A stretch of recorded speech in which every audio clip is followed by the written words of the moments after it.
Next, we have approval of agenda. Need a motion to approve the agenda as presented this evening in your board packet. I move to approve the... Thank you, Linda. And a second, please. I'll second it. Thank you. All in favor, say aye. Aye. Opposed? Thank you. Next item we have is items coming out of closed session tonight. We have two items. One is to approve the closed session minutes for May 20th, 2013 and June 17th, 2013 as presented in your board packet tonight. Need a motion to approve those closed session minutes. I move. Thank you. Susan, and a second, please. Second. Thank you. Call the roll, please. Yes. Cobb. Yes. Maddox. Yes. Kiermaier. Yes. Worley. Yes. Carter. Yes. Eustace. Yes. Second item is, I think you can bring this up, can't you there, Betsy? It's a resolution. We've had some interest in some 43 acres that the district currently owns over off of, between South 2nd Street and the interstate, off of Lake Wind Road or Southwind Road, whatever road that is, Southwind Road. And we've decided we're going to go out on this and for bid, but we have to do this by resolution regarding the sale of district real estate. And I'm just going to read this because it's short. I don't have that on mine, by the way. You don't have it on yours? It's not. Under items coming out of closed session? Right. I don't have it on it. Okay. I'm sorry. It's not on the public. Okay. It's not going to have on the public. Okay. Well, I'll read the resolution. Put that in the public content. Yeah, put it in public We'll put it in there, content. yeah. It says the superintendent recommends the following resolution. Whereas the district owns approximately 43 acres on Southwind Road in Sangamon County, Illinois, legally described as set forth in the attached Exhibit A. Whereas the board has determined that such real estate is unnecessarily unsuitable for use by the district, and whereas in the best interest of the district that such real estate be sold in accordance with the procedure set forth in Section 5-22 of the school code. Now therefore be resolved that the superintendent is hereby authorized and directed to sell such Southwind Road real estate at public sale by auction or sealed bids, after first giving notice of time, place, and terms of sale in accordance with Section 5-22 of the school code, such terms to include a minimum price of $18,000 per acre. And then also attached to that, which I won't read, but it is 43 acres more or less, and there's a legal description that will be on the public. I'm putting it in right now. Oh, yeah, okay, it's being put in right now. So legal description is there, will be attached also. I think I can do it. So is there any discussion, any questions, anything that anyone else would like to say besides that before we vote on this Fingers resolution? crossed. Yes. We tried to sell this several times. This property was bought originally in 1992 or 93 when we had a referendum for the expansion of Ball Elementary. And this was bought for future growth in the district, but for a variety of reasons, it's not in a good location. It's not suitable for what we really need it for. So. Any other? Go ahead, I'll just Steve. add, Jim, I think at the time that we were planning GES, we looked at building there and we kind of heard loud and clear that that wasn't necessarily the spot we wanted a school. So while land prices are high, I think it's a good time to see if we can get it sold. Okay. And we have been getting rent off of that land. So it has produced some income for Sure. the district. But it'll be nice to get it sold. Any other comments or questions? Need a motion then to approve the resolution regarding the sale of district real estate as presented this evening? I'll make that motion. Thank you, Steve. And a second, please. Brandon, thank you. And Betsy, call the roll, please. Carter. Yes. Cobb. Yes. Maddox. Yes. Kiermaier. Yes. Worley. Yes. Eustace. Yes. Thank you. Okay, under communications, good news item. Carrie Dave, thank you. or Dave? I'll share this with you. Well, thank you. Darren Burnett could not be here tonight, so I want to stand in for him. I had the opportunity to go to ISU to receive that award, and it was a very special event. There were thousands of people there. Right after the presentation, they started the Special Olympics for the state. Very interesting, had a great time, enjoyed myself. Lenny and Adam McCord also went with me, so we all received the award on behalf of the school district. I'd like to recognize a few people who also support Special Olympics in this, at Ball-Chatham School District, that are not part of the school district, which was Kim Underwood. He's always integral to Special Olympics. But in special recognition needs to go to Dan Rourke for his support, the custodial staff at GHS, and the ground staff, Ball-Chatham School District's ground staff. Thank you. Okay. Thanks, Dave. Thank you. And the next item we have is an opportunity for visitors to address the school board concerning any agenda topic. And no one, okay. We'll go on to consent agenda items. Is there any, this is items 6.1 through 6.5 on your board packet. Is there anybody who wishes to pull one out for individual consideration? 6.5, please. 6.5 pulled out, okay, we'll do that. Anything else? All right, then I need a motion to approve our consent agenda items as presented in your board packet tonight, 6.1 through 6.4. I make that motion? Thank you, Linda. And a second, please? Second. Thank you, Brent. And call the roll, please. Carter. Yes. Cop. Yes. Maddox. Yes. Petermeyer. Yes. Worley. Yes. Nucis. Yes. Okay, thank you. Okay, 6.5 is approval of cabling proposals for Ball Elementary, Glenwood Intermediate School, and Glenwood Elementary. And this was presented, this is, if I can just be brief about it, this was presented last month, and there were some questions that I had about some of the cabling stuff on it. So you want to... Yeah, so last month we actually had this in there with front grade cabling as part of the quote. Jim and I discussed it at the initial phase. It was, we didn't know what we were going to be putting this into. And then as the discussion went down, we finally said it's not going to be any areas where there's going to be front grade cabling needed. And so we pulled that back out, put it in this month without front grade. Okay, so that was, the revisions are just associated with that change in the quality of, okay. And I assume there was some price reduction on it. I didn't go back and take a look, but there was some price reduction, so. And all had to do with the only thing we had was question on the Category 6 type of cable, so. Any other questions? That okay, Brandon? No, that's great. Okay. Every week I get overwhelmed with the construction stuff and I lose track of what we're doing. And just as a side note too, like I had mentioned last time with Dave, like when we do the revisions, it would help me a lot if you put in the background before I even get to looking at these, as just a generic comment as to what the changes were made.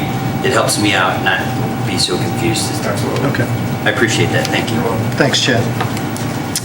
No other questions, and I need a motion to approve 6.5, the cabling proposals for Ball Elementary, Glenwood Intermediate, and Glenwood Elementary School as presented tonight. So moved. Thank you, Brandon. And a second, please. Second. Thank you, Rick. Call the roll, please. Cop. Yes. Maddox. Yes. Petermeyer. Yes. Worley. Yes. Nucis. Yes. And Carter. Yes. All right, thank you. Next item we have is personnel consent agenda items 7.1 through 7.41. Is there anybody who wishes to pull anything out for individual consideration tonight? Okay, then I need a motion to approve our personnel consent agenda items 7.1 through 7.41 as presented in your board packet tonight. I make that motion. Okay, thank you, Susan. And a second, please? I'll second. Linda, thank you.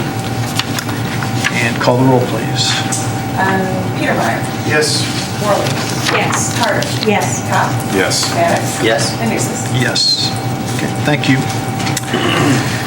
Moving on to old business, general obligation refunding school bonds. I'd like to introduce Tammy Beckwith from PMA and Ann Noble from Stiefel, and they have some information to share with us.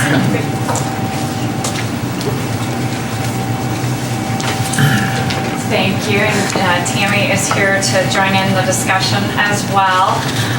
This is a follow-up from our discussion last month. Was that just last month? I think it was. On the proposed refinancing of the district's Build America bonds. What you have before you tonight is what we call a parameters resolution, which is a resolution that basically authorizes the refinancing of the Build America bonds if certain conditions can be met. You have received your reduced subsidy from the IRS for the Build America bonds. You have not received the letter relating to why you have a reduced subsidy. So we haven't met every test that we have to meet before we can proceed with the refinancing until you receive that letter. Typically, that letter isn't as delayed as it has been this time around, so it's a little bit unusual, but I'm sure it's on its way. So what this resolution does is authorize maximums or not to exceed caps on all the different parameters relating to the bonds. So it authorizes a maximum par amount, a maximum interest rate, a maximum annual payment, a minimum amount of savings from the refinancing, which is set at 1% of the amount of bonds that you're refinancing. And basically outlines all the other components of the bonds so that if we get to the point in the market where we've met all the conditions that the lawyers are requiring and the savings are appropriate, that basically we can just proceed into the market with the refinancing.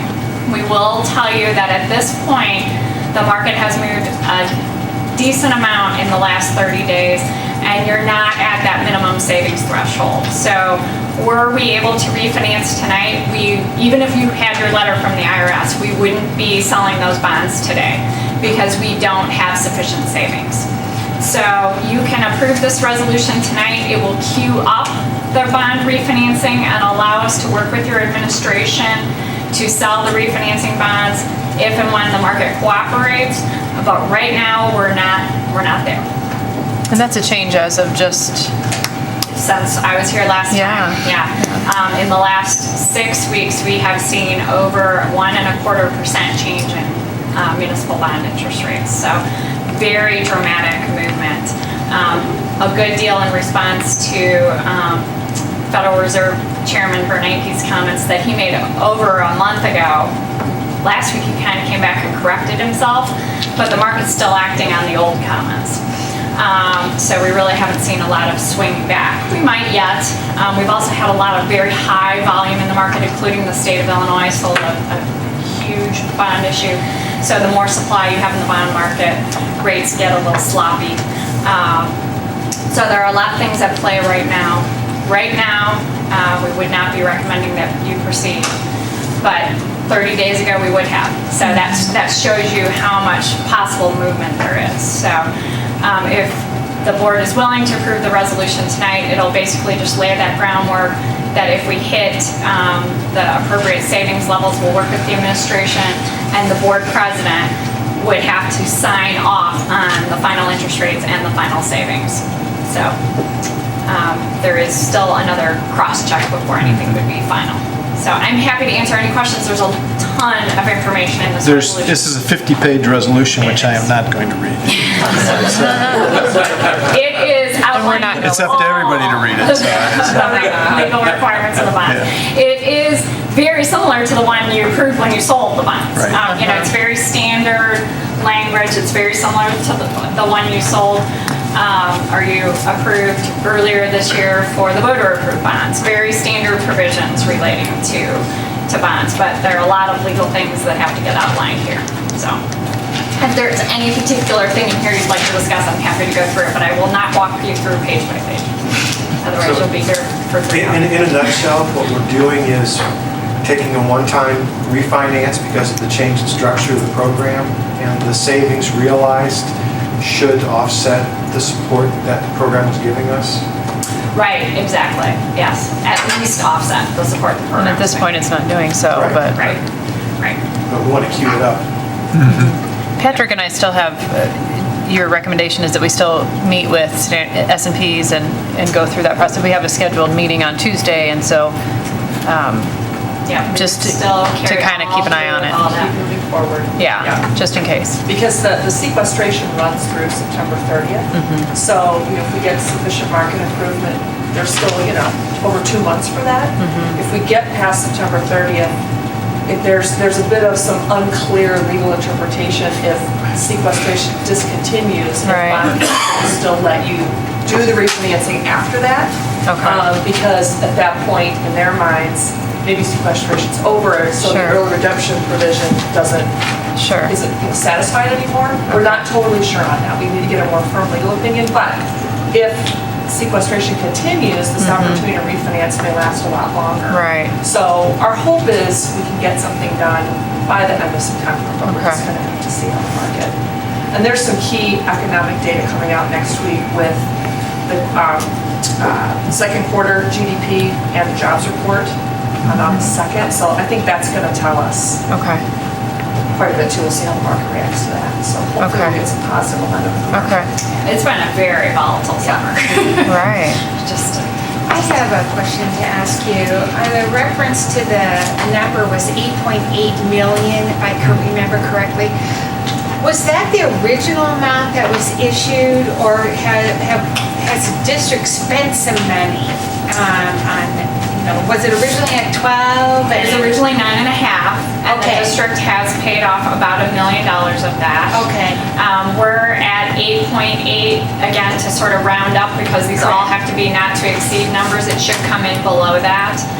But the district has made 2 years' worth of principal payments so far on those bonds. So another question is, then it becomes the district's option as to what they would like to do. Isn't that correct? I mean, you could refinance, correct? And it could be used towards health, life, safety. Are there some requirements that it has to be used to health, life, safety? Well, this is basically a bond replacement. Okay, This is right. kind of like refinancing your mortgage. So all this new bond issue would do would be to come in and take the place of that bond issue, which was sold in 2011, right? 10s, these are 10s. Right. So the 10s will go away, the 13s will replace it, and you get no new project funds out of it. Okay. It's simply a switch. But you don't have to spend all of those funds, correct? Or is there a penalty for, having an early call on them? Not following your question. Yeah. Well, actually, do you mean, the original bond issue? from yeah, 2010? well, we refinance at presumably 8.8 million, correct? Right. Well, if we say to ourselves, we don't want that much debt on our books, are we still obligated? I mean, we could, You could use district cash To pay it off. to pay off some of Correct, these bonds okay. instead of selling new bonds. So you have Right. About 8.5 million of those bonds outstanding. You have to pay them off one way or another. Correct, So you can okay. keep paying them under their current structure. Right. That's option A. Option B, you can refinance them and replace them all with new bonds, which is what we're proposing here tonight. And option C is you could use district cash and pay them all off, or you could use district cash and pay off 1 million of them and refinance 7.5 million of Okay. them, or any combination like that. lots of options. Yeah. If you had a lot of cash laying around, you had lots of options. Not many districts do. Yeah, we don't. And it's not our option either. No. And if we end up refinancing the new rate that we're looking at, is that something that can be shopped around for us, or how? That's basically what we're doing. That's what they'll do for Through us. this process, we are shopping your bonds to all these potential investors. Trying to find It's the not best. just one entity that will buy your bonds. There will be dozens, maybe 100 buyers of your bonds. So we're basically competing them against each other through this sale process that Stifel will undertake on your behalf. And the goal is to just bring you the lowest cost combination of investors. So they're all competing with each other. Which is why we're hoping to reconfirm our AA rating again, Right. Yes. so we can look Credit rating attractive. is critical. Right. Any other questions? No? Anything you want to add? Either? Okay. Okay. Okay, thank you. Thank you. Thank you both. Okay. And if there are no other questions, I need a motion then to adopt the resolution providing for the issue of not to exceed $8,800,000 in general obligation limited refunding school bonds, Series 2013A, of Community Unit School District Number 5, Sangamon County, Illinois, for the purpose of refunding certain outstanding bonds of said school district and providing for the levy of a direct annual tax to pay the principal and interest of said bonds. And this is all included in your board packet tonight. So that's the motion. Or no, I need a motion to that effect. So moved. Thank you, Brandon. And a second, please. Second. Thank you, Rick. And Betsy, will you call the roll, please? Petermeyer. Yes. Worley. Yes. Carter. Yes. Con. Yes. Merrick. Yes. Nucis. Yes. Okay. Well, thank you. And Thank you hopefully we'll get some direction here. Hopefully. It'll be a little less volatile, Yeah. day-to-day stuff, so, okay. Thank you. Thank you very much. Thank you. Next, in old business, we have our monthly construction update. And Dave, okay? Dave and crew. David, yeah. 22 days in counting, that's what we have left. Those are calendar days before we see students, so we're well aware of it. Phase 1 work included 18 projects. 3 of them are the construction managers involved in, the 3 additions. Those won't be completed, obviously this summer. They'll take into the winter or next spring sometime to be completed, but the rest of the work in these other 15 projects, we have to get ready, at least ready enough for the students to come back. We think we've got them under control. They're all in various states of completion. We have actually 2 or 3 of them completed. Have anybody been by the tracks at the middle school and the high school? Those are both done. We had some asbestos abatement work, small project at a couple of schools. Those are done. The rest of them, the other 12 or 13 projects, probably the biggest ones going on.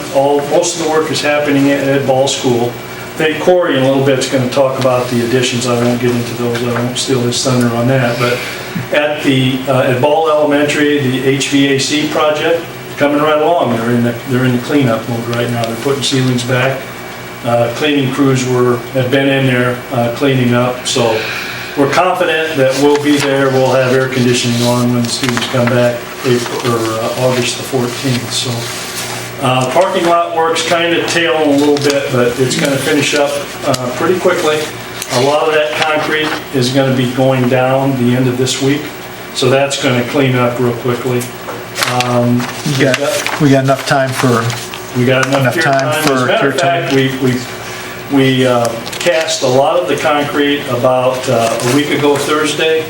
We got those results back in 7 days. Concrete, normally has to test out within 28 days. In 7 days, we came up to strength. Most all of it is. So we're confident we'll be strong enough to roll buses with even a couple of weeks on it. So we're still in good shape on that. 3 of the schools are getting playgrounds. GIS is probably 95 or 98% complete. We got a little bit of storm sewer work there, and all of them have some seeding work to do. They're working feverishly at Ball right now, and they've started on Chatham. Pretty labor intensive, putting a lot of rock in, a lot of rubber in. It's going pretty well. Ball School's also got some other interior renovation projects going on. The toilets are being remodeled. All that material is all on hand now, and the work's progressing well. We think we're going to be out of the woods there. A couple other minor projects and window replacements going well. Roof replacement at Ball is another big one. In and around the rainstorms, they've been able to, they've actually even worked some weekends. So have the playground people. They worked last weekend, both Saturday and Sunday. We're very aware that we do have a time constraint, so we're monitoring them daily. We got people out there watching, and sometimes seems like we're going backwards a little bit, but we are making strong progress, and we're confident that we're going to be ready for the students come time. Financially, Phase 1 work, including all Phase 1 work, is roughly $15.5 million worth of construction. In your bills this month, you have payments totaling about 15% of that. Now, you got to remember that most of these contractors got started at the end of May, so they really have only a month's worth of billing included on that. So these costs are going to continue.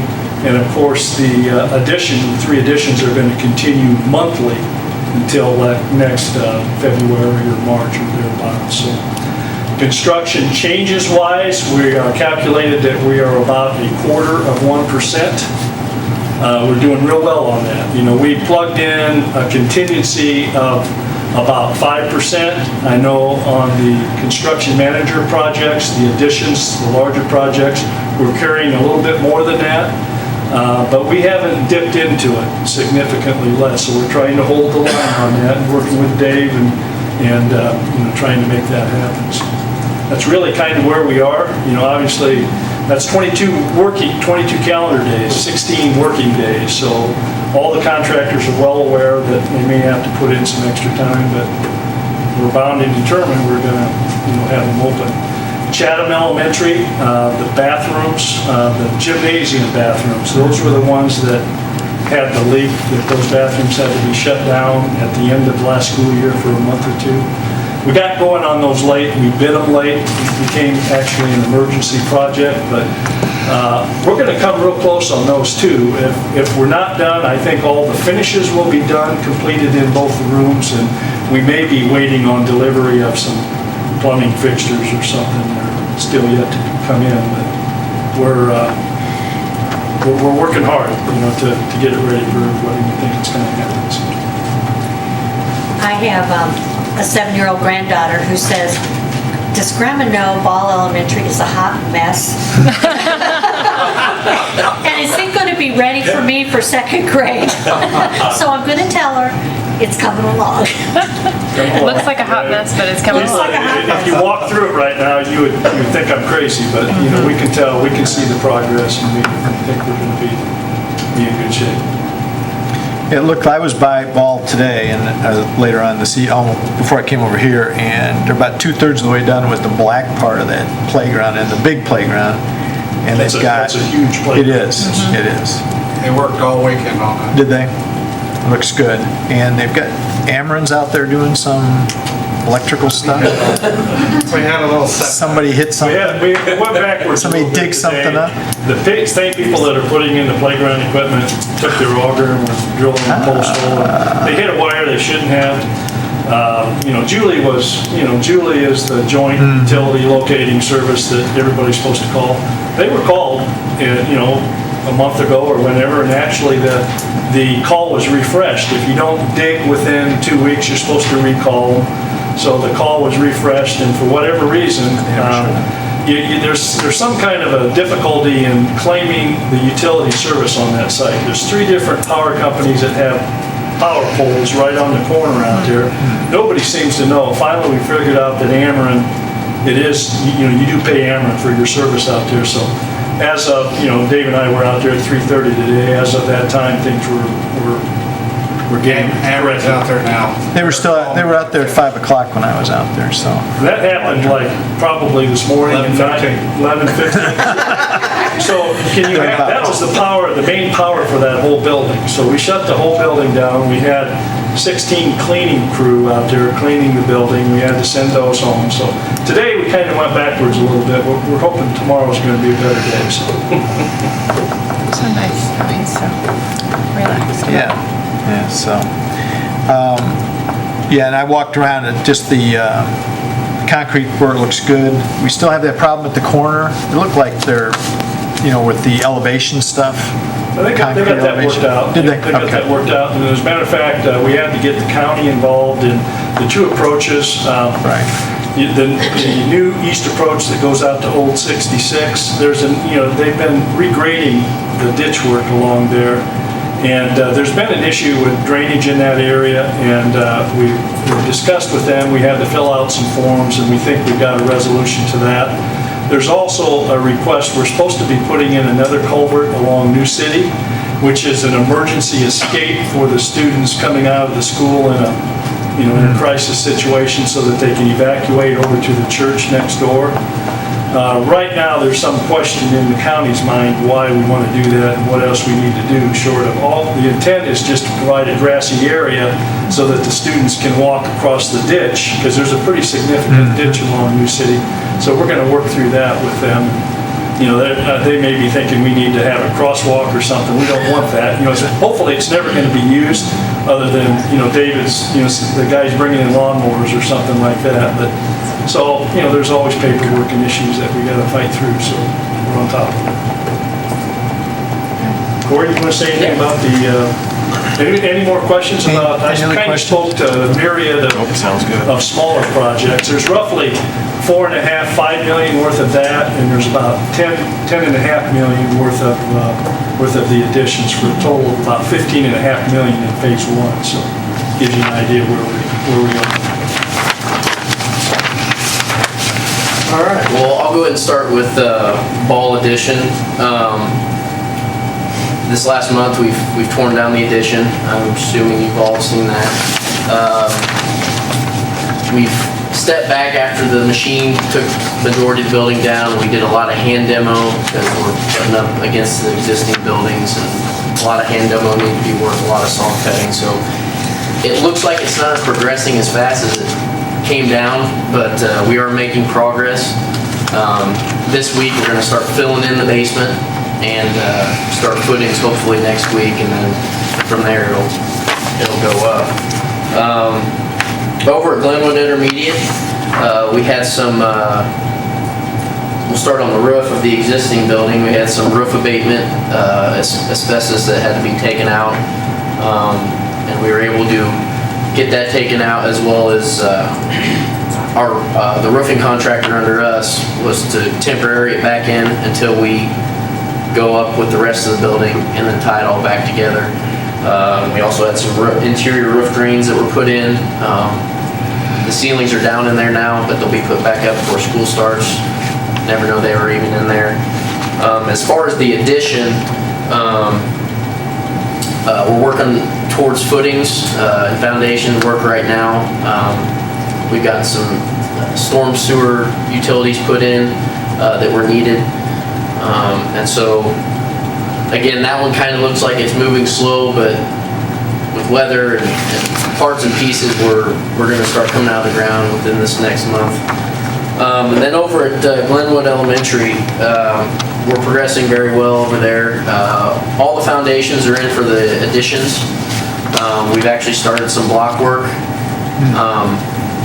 The slabs will be poured this week on 2 of them, and then, on 3 of them. Friday, I believe, is the third pour. So that's working well. As far as the roadway, I know that was a big item for everybody, and it was a big item for us. We're pushing. The concrete will be down by the time school starts. It's the curing that we need to be aware of. We might not have it drive ready on the first day, but within a couple weeks it should be ready to go and be able to utilize it, and safer access for everybody. As you guys know, we had some existing conditions that weren't great. We had to bring in some lime to harden up the subgrade, and then from there, we built it up. So we lost a couple weeks on that, but money worth, it was well worth spending because we wouldn't be in the position we are now, so. That's kind of my update. Do we have any questions? Anything? I'm counting Yeah. on Steve and Jim to raise any questions that we need to, because you've been going to the weekly, is it? No, just had right now one it's so far. monthly. Okay. And we had one last week, Instruction meetings. and, And are you satisfied with what's going on? Yes. yes. Yep. Linda, did you get your break? I did get my break. I did. Check it off the list. No, we were able to I'm gonna save dip quite a it few in gold bricks. just for your, Actually, speaking of bricks, that is one issue that we haven't really understood or figured out yet what we're gonna do with you remember that part that says high school Yes. on Ball Elementary? When it came down, they were in blocks that, the HI and part of the G, I think, and then, they were in separate blocks and they had caps on them that all kind of fell away from each other. So it's difficult to know how much it might be used, and so we've kind of explored what would we do with it. We really hadn't talked about it here, so I don't know if anyone has any. They've saved them for us, Yeah, but it's just a matter of there's what about 8 pieces of them, and we can only save about 3. The other ones, kind of crumbled. so it's not gonna say high school? it's gonna say HISC. Put it as a drive-in. So we try. Or something like that. HISC. So, So I we don't did what we know could, but This was one of those things that we talked about that, nobody knew what what we'd do what with had it, but happened. we thought we'd try and. And what had happened when it came down is, the big thing is when they started doing it. and we didn't find a time capsule, which was really surprising. We do have GISs. GIS has a time capsule. Oh, is that- We've saved that Okay. Of course, so. on the flagpole brick wall. Oh, okay, that, Yeah. So we saved It's that. not been open. Good. Good. okay. Well, I want to thank all of you, because you see them in our district almost every day. And, it's like, probably every day, because they really are. Mike mentioned that he's sitting on them and the subcontractors and making sure that everything, and that's exactly what they're doing. Dave and Corey and Mike and Dave all are very, very involved and hands-on with these projects. So I think it speaks highly of their work, that they're really watching everything and letting us know how things are going. So, thank you.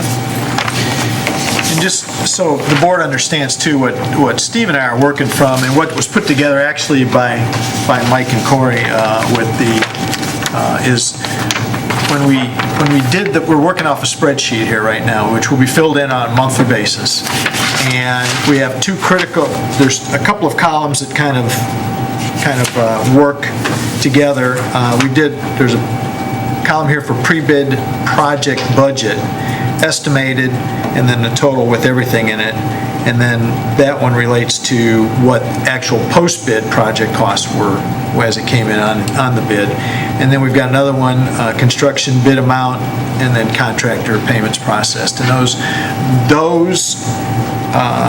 the contractor bid amount versus the payments processed, and that includes, the total at the end includes contingency and A&E fees, on-site, FF&E, and then change orders. That'll come out. So we're following that with by project on a spreadsheet like this. So, and it'll be updated monthly as we meet. So,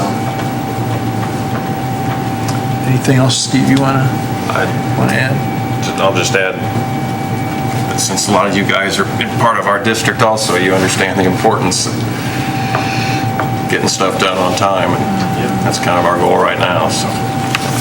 And I know you guys are watching this real close, but is there a way, could we throw that on It's there. on here?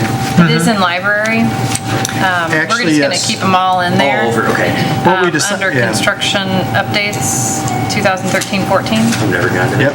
So- We just added there you it go. not that long ago, after our meeting, I think. Exactly, and what we talked about doing that at the when we had our first meeting, we talked about So you doing have that, it. is all of these sheets that we look at throughout the length of these projects will be under that library tab, Construction Updates 2013-14, and it'll have an update for each meeting that we have, so you'll be able to follow right along with it. Cool, thank you. Thanks, Brandon, I forgot to mention it. Yeah.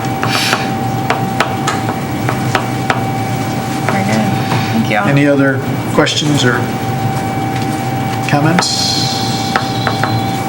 Happy to hear all that. On time and under budget. That's what we like. Okay. Yes. Are we done with the construction update then? Is that? We are. We're on to the next, okay. We're on to DO. We're on to, one of the things that we've talked about briefly in this whole thing, and I don't know why you just lost yours, Carrie, but I just lost my No, yeah, every now and then when you close out, it's making you refresh. Yes. Anyway. One of the things that we want to talk about tonight, at least start some discussions on, is district office renovation. And as you can see, if you've been by the district office in the last week or so, and you can see outside now that they're doing some tuck pointing and some repairs on some brickwork and that sort of thing on the outside, which is just the, I guess it's just the covering of the thing. It doesn't really indicate, all we're doing is making the brickwork not even structurally, but adding some integrity, weatherproof, adding some integrity to it, the envelope. It doesn't include anything else that needs to be done in the district office to bring this building up to what we feel would be a good working building for what's needed in this district and the amount of space that's needed in that. So with that, I'm going to let Dave go through some things here. And I want to let Dave talk to you about the attachments. Betsy, could you open up the first attachment, please? And Dave, you want to take it away from there? Well, what this is, and you have this in your board packet. 3 sheets. What we did is a comprehensive budget for renovation of the entire building, exterior and interior. And that would include, if you guys remember from the last board meeting, we talked about, I don't know if plans are also included. So infilling this space, becoming professional offices, doing work on the exterior, which would include tuck pointing, making the front entry completely ADA accessible, doing work on the rear where there's a lot of drainage problems from this back all the way out to, if you've looked at the crushed culvert out there in the city, and we've fudged some numbers knowing that we'll have something to share with the city out there. Soundproofing, adding completely new HVAC system. Those of you who work in here know that the HVAC system does not provide any meaningful outside air or ventilation, also is not very efficient. Roof repairs, because we have some roof problems with the connection of the flat roof with the sloped roof. So what this is a budget to look at all those as one comprehensive project, putting that into one number. And it's a large number. If you go to the final page, we're talking about $486,000. Now that also includes, Dave Mike gave me the tuck pointing number, which is underway at this point in time, and Hanson Engineers provided the putting in a VRF, variable refrigerant flow HVAC system, which has sort of become our standard for the other projects. So this is just us taking a look at potentially option A of all the options we discussed last time, right? This is just a detailed single It's option. just this, working with this piece, Brandon. If we decided to do this. Yes. That's correct. Yes, correct. And if you go down through here, as Dave said, we're looking at $486,000 is the budget for this, for bringing this up to what would be some acceptable. Now, included in that budget, $64,000 worth of work that's currently underway. That's underway, correct. Which we had to do to keep the rain out, right? So it didn't just fall off. Keeping it out on the back of It was a must, we had to do that. Regardless of what we do. And there's still water issues around the perimeter of the building, Jim. This construction that we're looking at here is equitable to all the other construction projects in the district. In other words, if we're using VRF at Ball Elementary, for instance, that's what we're using here. because it makes it equitable to that construction. Same way with everything else that you see here. Let me ask if there's any questions about anything that you see on this first page here, if you got any questions of either. Just a lot of money. Yes, absolutely, Yeah. absolutely. And what's this building worth? 250, I think. Yes. That's not the complete cost. We're lucky. Betsy, if you go to item 2, Item 2. Where's at the bottom? second item down, I believe. That's the, Item 3, I'm sorry. I was on item 3. Oh, you weren't? Well, yeah, the other one, you've got 26. The other didn't have the. Okay, we do have an additional $26,000 worth of architectural and engineering fees that have to be added to this project. So we're looking at So So what you're looking at here is $486,000 plus the $26,005 when we get right down to it. So you're talking over $500,000 just in repairs and renovations to this building. And that would still include finding another place for board activities. That this room here would be used as offices or as, Completely filled in here. this would be. But that's not problematic. I mean, board meetings can be held. Oh, that's not, no, you're No, right. it's not problematic. You're right. But, okay, so we're going to get the numbers on option 1. And ultimately, let's see, we haven't yet gotten the numbers for if there was an addition to GHS. Well, I think Dave has some we've got. information. Talk to that tonight. Okay. Yes. I want to put these Yes. numbers out here. Yeah. We talked about those numbers last month. Okay, so I was slightly off on my I'll numbers. wait until that is presented, then I'll give my comments. Okay. We're ready to go then. Any other questions about option 1? There's the WCC stuff. Okay, thank you. Oh, okay. We're going to talk about option 2, and really option 2 is option 1, or as it was prepared a year ago. What we started with, so that you understand, we started looking at other facilities for rentals almost 2 years ago. We looked at across the street, we looked back at one of our neighbors, we looked at the TV station next to GHS, and we found they're pretty costly options, and they really didn't meet our needs totally. So we thought about it, and at the suggestion of one of our architects,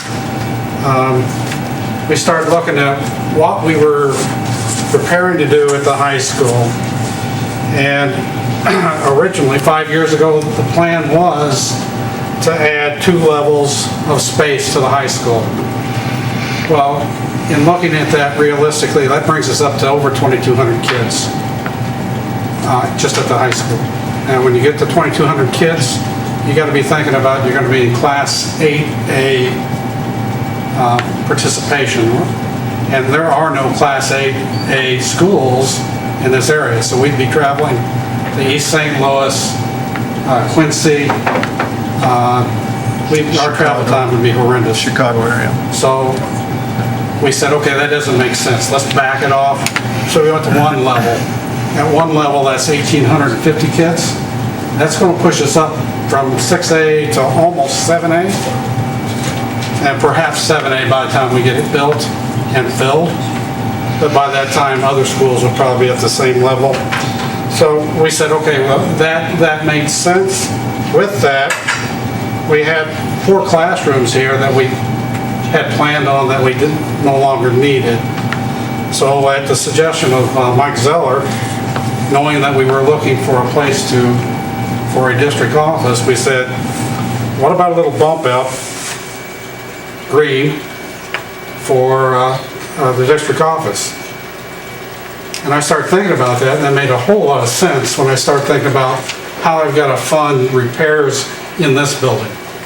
Okay, it either comes through bond money, or we take it out of the general fund. So it's a difficult decision to make repairs in this building because we don't have what we call fire protection safety funds to maintain this, or health life safety funds to maintain this building. So when we stop and think about that, if I were to attach it to this high school and run activities in the boardroom when we're not using it, it makes a whole lot of sense to attach it to one of our existing buildings. Now, we did look at this initially. We thought maybe the middle school could support district office. Well, we looked at that pretty carefully, and what we were determined was there was no one logical space to put the district office in the middle school, which was the only other area that we could possibly squeeze a district office in. In addition to that, it didn't really give us enough room. In Mike's calculations, by using this bump out, we'll double the size of space that we currently have. We go from 5,000 square feet to 10,000 square feet.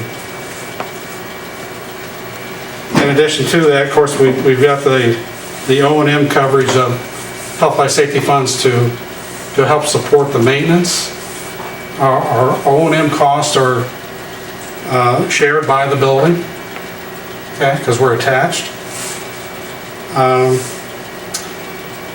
So we looked at that pretty hard, and what we did, because we didn't know what we were going to do, we started out with, in this scenario, at $11 million. Okay? 2 stories? That's 2 stories for 11 million? That's 2 stories. 2 stories. Right. And then we backed off of that because we knew we couldn't support 2,250 kids, logically. So we looked at just this scenario, Mr. First Floor. which is this, and we said, we only need this much space to support 1,850 kids. Yet, we had a need for a DO, so we said, well, let's think about keeping that. Those dollars affixed to that building. So what we did, when we budgeted, because we didn't know how to prepare for district office, after talking about it for almost 2 years, we left this bump out in our budget. That bump out represents $2 million for 10,000 square feet.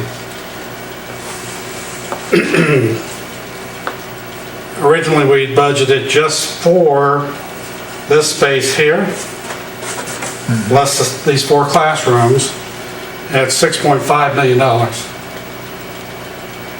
We're currently budgeted at $8.36 million to include that bump out. That's a part of our budget for construction under the $35 million. Okay? Because we didn't have a good answer for district office.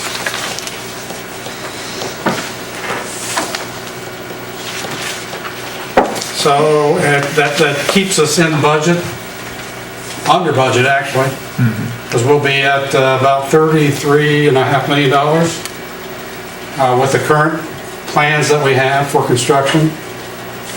And included in that is this bump out you see here. A lot of information. I know I went through it pretty quickly. Any questions? This bump out then would have, in that bump out, there's the new boardroom, new board area, right? Correct. And sufficient space for all directors to have office space in that area, including superintendent, assistant 10,000 superintendent. square feet. Yeah. Double the size of the boardroom. It would have space for documents, which we currently don't have. You know, I'm storing the documents over in a basement, and because of that, it's so humid in that space, I have to run the air conditioner almost all the time. It puts everyone, all the district directors, the key folks in that space. I mean, Outside entrance, is there an entrance to just? Right at the bottom, right at the bottom here, Linda, is Separate where, entrance. right here, Okay. be a separate entrance. What you don't see is included in here, there's parking all the way around with a drive that goes from the east parking lot to the west parking lot. And that was in the original plan. Be getting awfully No. close to the road then. How far? How far back is it from the road, Dave? We have enough room to put this bump out in and the road. We've checked. And then there's still space. There's still for- space between that and Plummer. Be getting kind of tight then. wouldn't it? And so that we keep our signage out front also. Yeah, but you have to, one of the things that when we built this high school is that we had planned for expansion in 3 directions for this high school, and that's why it was put where it was on the site. There was space to add this academic wing to the south. There was space to add classroom space and other maybe athletic space to the east off of the 2 gymnasiums and the locker rooms over there, and there was space to the west from the stage area and the classrooms in that area to go to the west also. So this, it was planned originally that we would have expansion to the south at that time, so when it was put where it was on the property.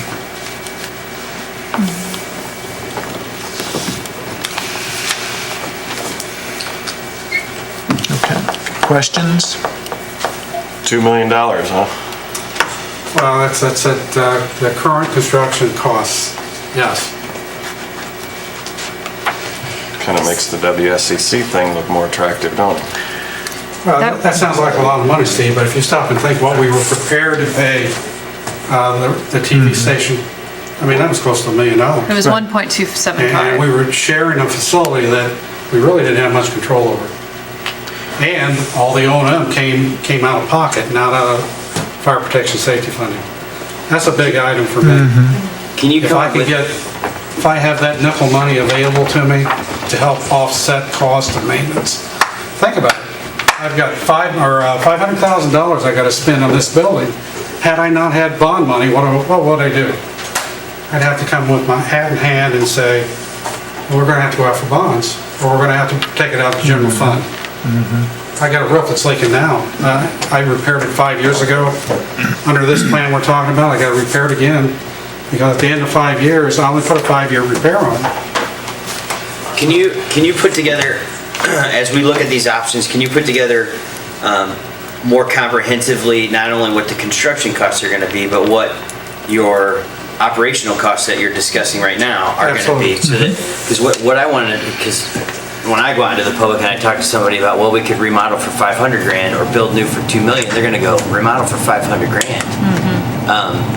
So we need to show them why would we make that initial larger investment if we chose to go this route, and what it's gonna do for the district later, and have that out there on the table. I can, with help from my architect, we can do exactly that. See, and when you talk about $500,000 to put stuff in here on a building that's worth $250,000. No, I know, it totally doesn't make any sense. Yeah. To a large degree, but at the same time, we're not spending our own money, so when we're telling Well, everybody. If we do that, here we're spending our own money. We can't do health, life, safety funds to do the renovations here.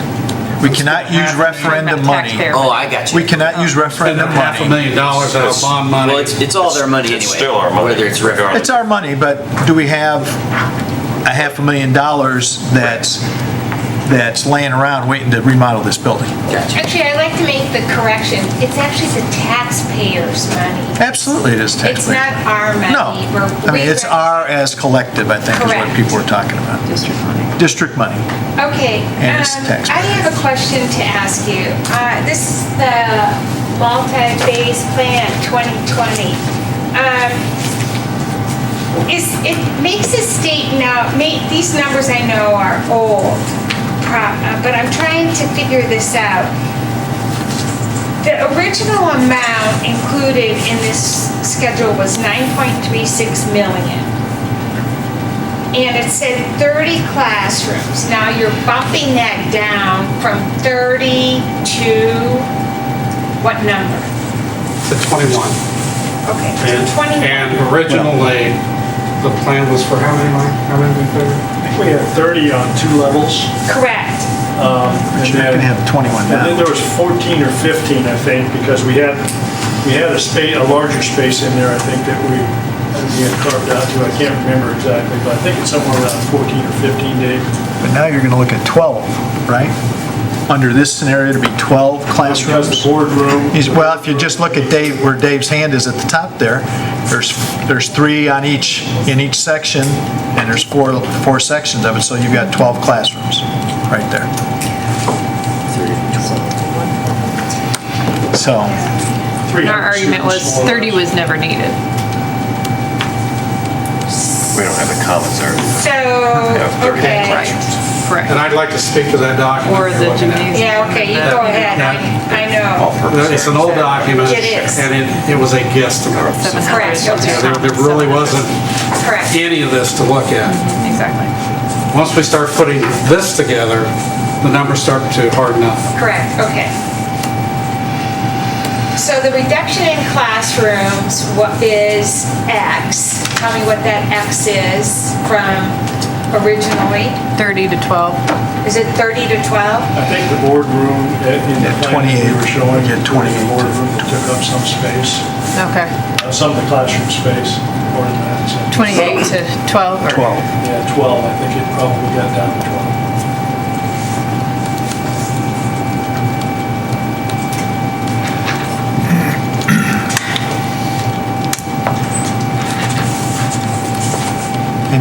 any other questions, or? So what is the schedule of events for this issue of the district office?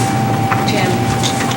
When you say what schedule events, when do we have to do this by, or when do we have to, okay. When do you want Need a to decision. place a decision on the agenda?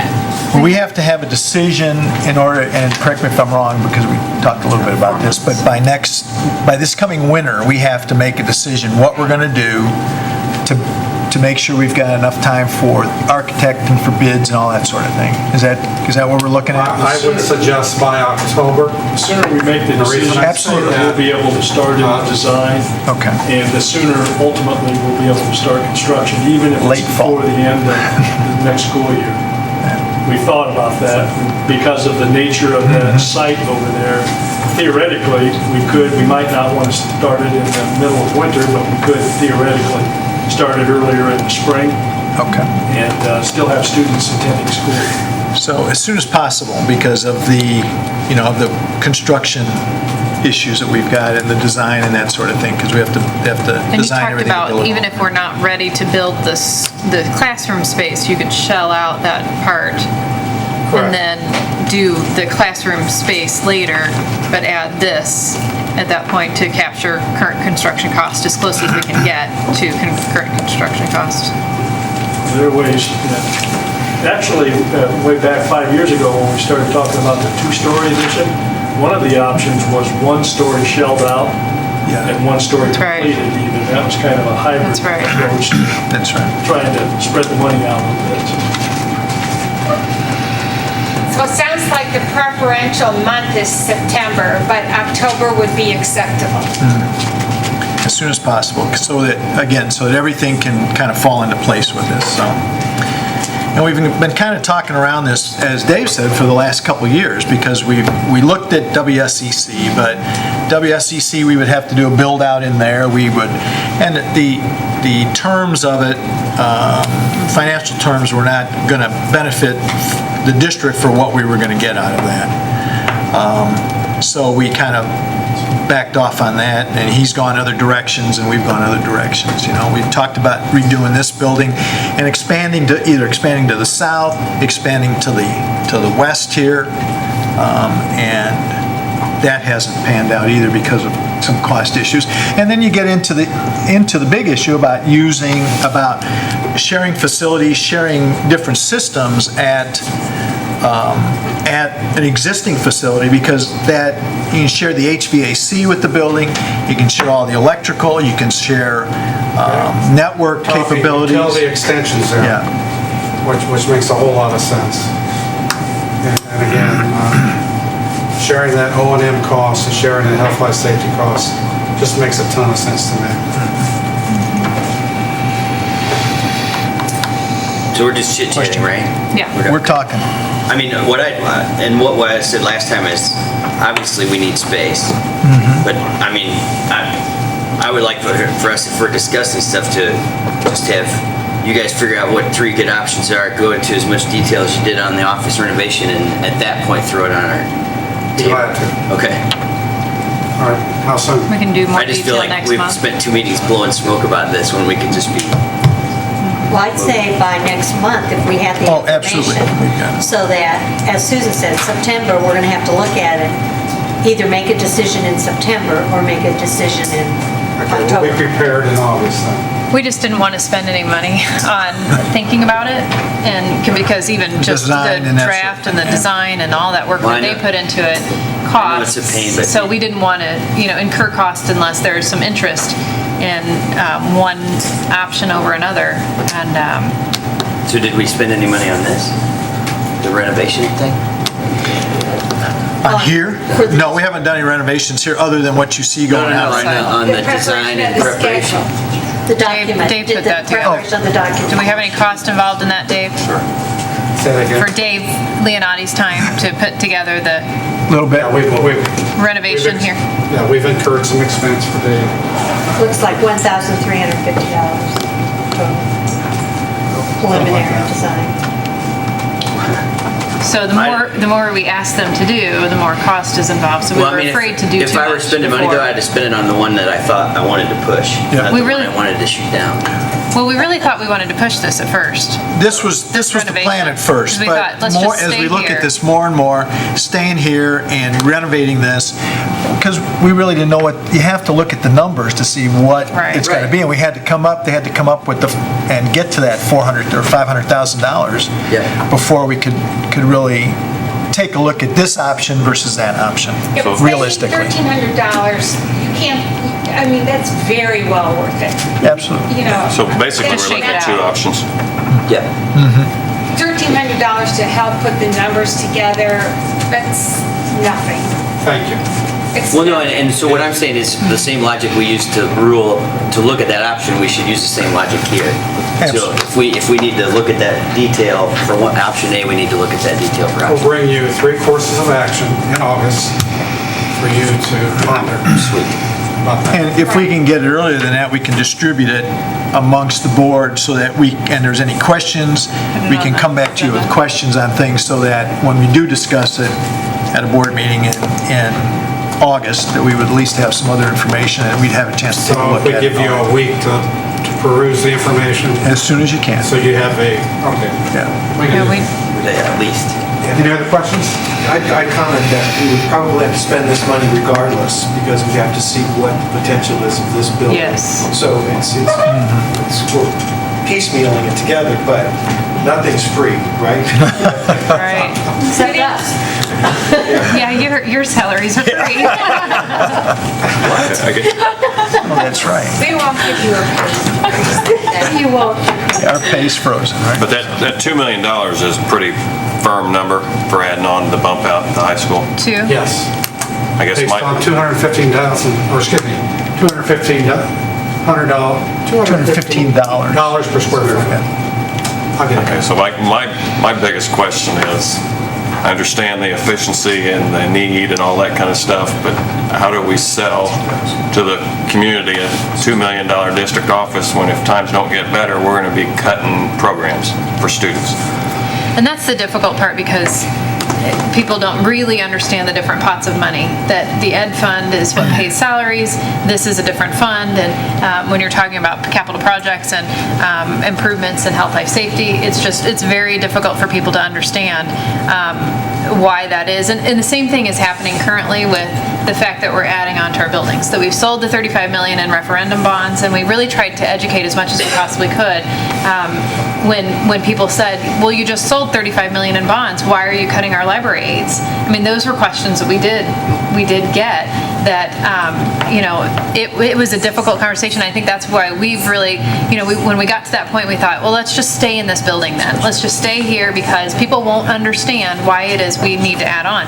But then we look at the cost of what it means to stay in this building and how that doesn't make sense to put into, you wouldn't buy a $250,000 home and put $400,000 into it, even if if you wanted to stay here a long time, you just wouldn't do that. So it's a very difficult thing for people to grasp and understand, and I think there will be that pushback. And that's why, like I said, we started to say, forget it, we'll just stay here. And then when we look at the cost of staying here, that too is quite difficult for us to wrap our minds around. So One angle they do look at though is, I agree. although the different pots of money is difficult to understand, if we don't have enough money for the staff we have now, and we're increasing space, which now has a staff requirement to function, that's when they start questioning us. So And that's when our response was, we're reducing now so that we can't afford that when we need to, because we'll have that enrollment increase. And fortunately, we saw that we did make a big reduction in our budget last winter when we cut, over $3 million. And so we are making that headway back again. We're working on it. It's a slow process, but we're working on getting us to a point where we can afford, obviously, the staff that we know we'll need to fill those classrooms, because you're absolutely right. We will need to hire teachers to fill those classrooms. But that's why we knew it was really important to make as many cuts as we could at that point in February. Well, I have a big problem having the administration have lovely new offices when the teachers at the high school don't even have a staff lounge or a lunchroom. I just find that really hard to accept. But they do have offices. You're right, they don't have a staff. And that was, to me, a question about how it was designed that way and what, went into the programming. We always have programming conversations when we talk about buildings and, where staff would eat. There is a staff lounge that's quite small off of the lunchroom, that some do eat in there, and then some eat in their offices because every department has an office. Some have they have tables that they can eat at. So, and then there's a staff lounge area in the office, but there's not one big staff room lounge. But I guess at that time, away from them, it wasn't in the original plan. Correct. Is that correct? Correct. Right. It was never in the original. It was never in the original It was design. Two departments sharing a common area. And I want to make one more comment. We already have high school staff that don't have classrooms. They're on carts. Right. So you already have staff that don't have their own classroom. Just keep Well, it- and when I look even at with this- reductions, they don't have their own. I know. Right. The phase 3 of the plan, that Susan, the multi-phase plan, it does mention that we need to increase capacity for the district office, pending special ed needs. But the district office is mentioned in there as something that we need to increase the capacity for.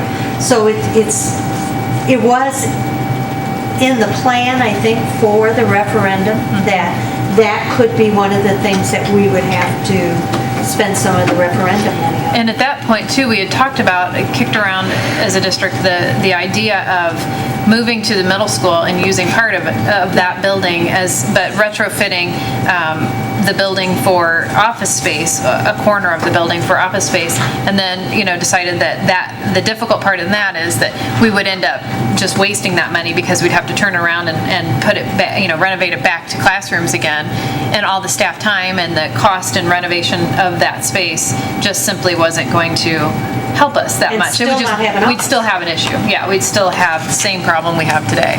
That's correct. That's a short-term plan, if we would, to the middle school. The other thing you need to think about is that we've got a campus plan, and this just makes a whole lot of sense if you stop and think that the campus is going to be there eventually, not in my timeline.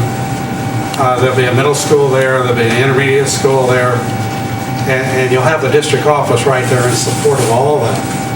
So. You mentioned there was some stuff on this building, like a leaking roof. Yes. Is there an expiration on this building? Are we getting to a point where we've got a timeline that we've got to do something, or we're going to have... I know there's a timeline on There's a certain trying to make amount of repairs that are needed to happen. I mean, the tuck pointing, we can't let the bricks fall off the wall. Correct, but how much more of them are are time sensitive to where we need to do something more work? There's some maintenance that we need to do on the roof because we've got leaks. Drainage in the back. Some of those we can do in-house too. It needs to be addressed, because right now it's eating away at the back corner of the building. We need to address that. Okay, I know there's a time constraint on deciding to put this district office in the high school, but I was just wondering if there was a Time constraint on this. And then another question is, if the district office went at the high school, is there part of that could be used for classroom space in addition, or is it all just going to be district office? Like the boardroom, could it be used as a classroom? I suspect that there may be times when Because if we only need it high once a school month, couldn't somebody use utilize it this during space. the... Yeah, Professional development. because there's, yeah. Well, and that's what I mean, they, it's shared space so that it's not... Sure, you could have We're an not just entry. selling it as district office. Actually, this design doesn't even need to be our design. You know, we could design any way we wanted, which what you could do is say that there's a boardroom that could be a classroom throughout the day, because we only use it in the But evenings. the more So of it could be shared space, the you could better just, off. yeah, that makes sense. conference space in this district's a premium. Could be a conference space for high school special ed, Then you know, it would IEP be easier to meetings sell or to the something. community. Yeah. You're So right. It's not just district office, You're right. 10,000 square feet. And it probably would make us all feel better too, if it was shared space that could be used for classrooms or for IEP meetings or, you know, something like that, you know, we could use it. It would make us, I think, feel better too about Again, the possibility. This is concept, we're not the Sure. design. Right. We can change it any Sure, way we I want. understand. It's just a thought. But that's a very good idea. yeah, good idea. Okay? Yeah, and the nice part too about this type of a design or this concept is that our director of security can come to meetings at the, you know, at our office, but still be close to that campus as well as the, you know, the GES, so that he's there, because he kind of serves a dual role sometimes where he helps out with the high school resource, but could come to meetings, whereas now he's leaving his post there to come here for meetings often, as well as, you know, Dave is too, but they come here often. It's kind of nice to have everyone, it makes sense to have everyone there together, but. How many teachers are teaching on a cart? I didn't ask that. I have to get back to you. Oh, I had it written, I knew you were gonna ask that. oh, thank you. A dozen, maybe? More than one? Oh, Probably a dozen, maybe? Is that high? I would probably say Less. 6 to 8 if I had to Okay. guess. But I'll get a firm number tomorrow. Thank you. We just filled that space. Mm-hmm. Just filled the 12 classrooms. And that's, you know, the question too is, do we need to make sure that every teacher has their own classroom? You know, that's a philosophical question for us to pose, that is it more important that they have a staff room? Or is it more, you know, for a lunchroom or whatnot? Or is it more important that they each have their individual classrooms? Or, you know, that those are some questions that we typically work with the architect to kind of shake out. And we say, you know, well, it's really important that our staff have a lounge and have a place to eat lunch. Or no, they're fine with team rooms. It's more important that they have their own classroom and that they don't have to share. Those are all questions that we typically, I would prefer Work they through. didn't teach all the electrical classes. yes, no. I think that we would be get some okay. feedback from the teachers. We do, we do. Okay. Absolutely. And we did with GES. We talked to the teachers a lot about what they thought would be needed, and we do, absolutely. Because they know best what's missing in a building. One of the reasons that the high school was designed with those offices in it for each individual teacher was, and by department for each individual teacher, is so that they could share classroom space and Right. not have to sit in the hallway or not, they'd have somewhere to go. Each one had a laptop at the time, each one had an internet connection or a connection to the network in those individual offices that they had.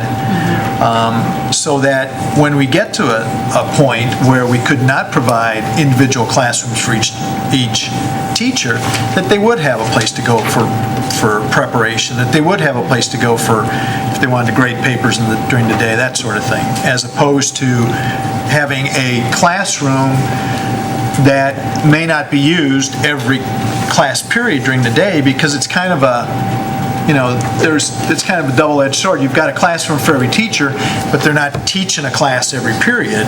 Or if they're only teaching 10 kids. Right. Right.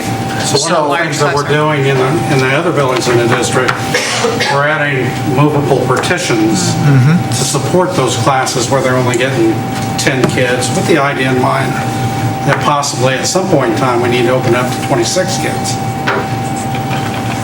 And we can incorporate that in this kind of design. So, I mean, there's a variety of reasons why some of these things were done, and some worked out, some didn't, it seems like, so. Okay. Any other questions? Thank you, Dave, for taking care of that, and thank you, Dave, for putting that stuff together. Is that it then, Mr. Murphy? You done? Is that it? Thank you. Okay, all right.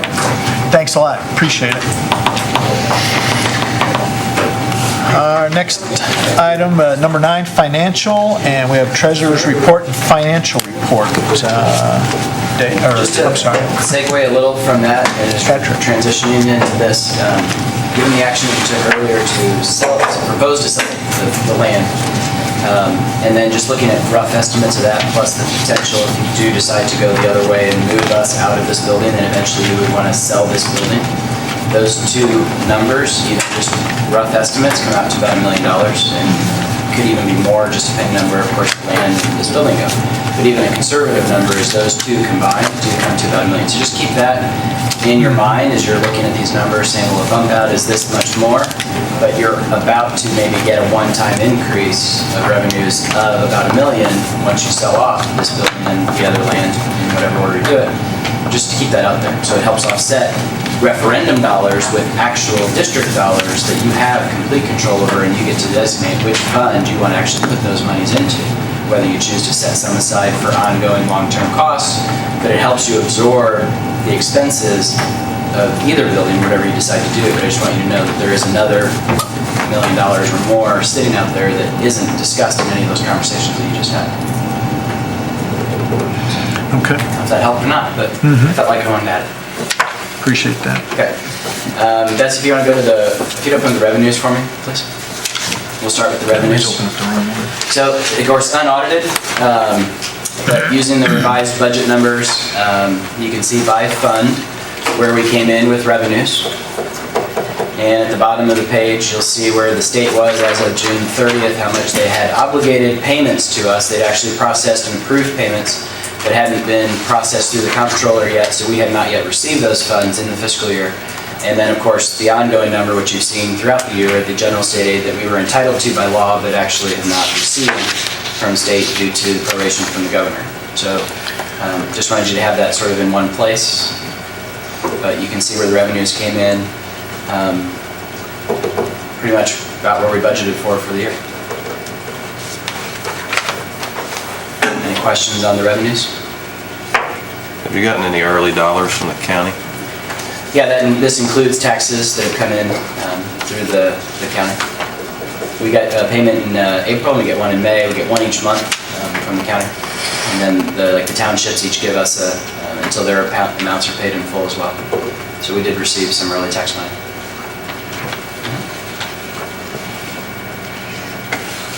Well, I think it's important to just make a note that in essence, we used $10 million of the revenues.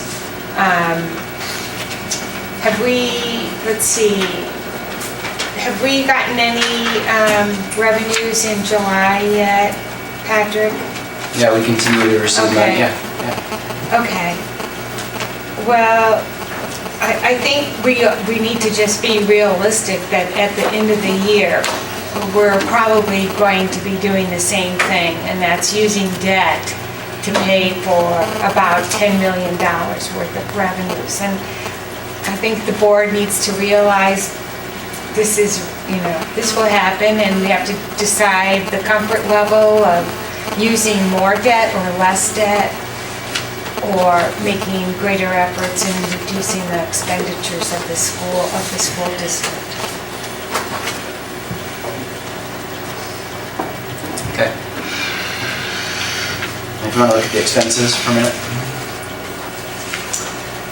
And again, we revised the budget at your June board meeting, so using those revised budget dollars.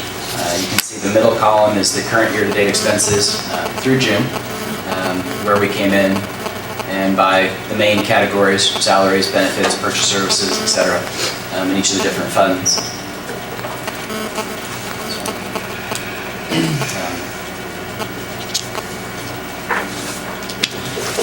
With the revised budget, we came in under where we thought we would be.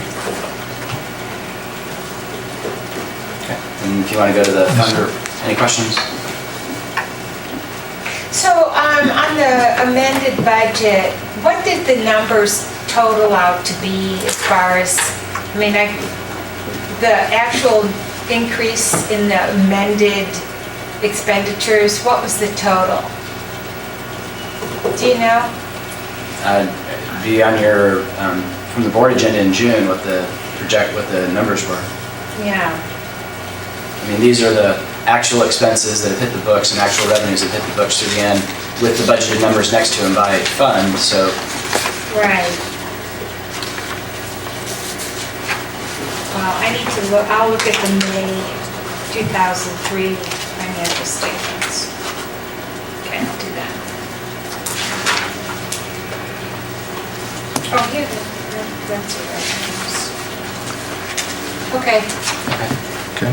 And then the fund report, again, top chart there is just showing you by fund, taking those expenses and revenues, which you just saw, comparing them to the fund balance from the previous month, and the line of credit, which you can see there listed by fund, how we access the line. We actually paid back the line of credit, so that's what those are showing, where the payback was for the line of credit, which included a little bit of interest. I'll talk about that in just a second. The next box is by bank, the different accounts, both investment accounts and actual bank accounts where the money is residing, how our software tracks it by fund going across. The investments, which you want to see where we've sold bonds, where that money is residing, how we've invested it, and what draws we've had on that coming out is your third box.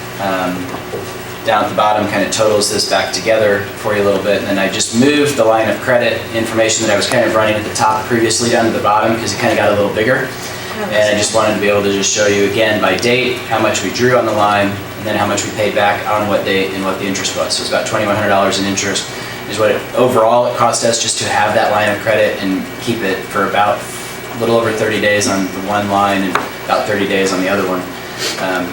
All in all, that's not too bad. I mean, if we had to borrow a little bit of money and it only cost us $2,100 in the end.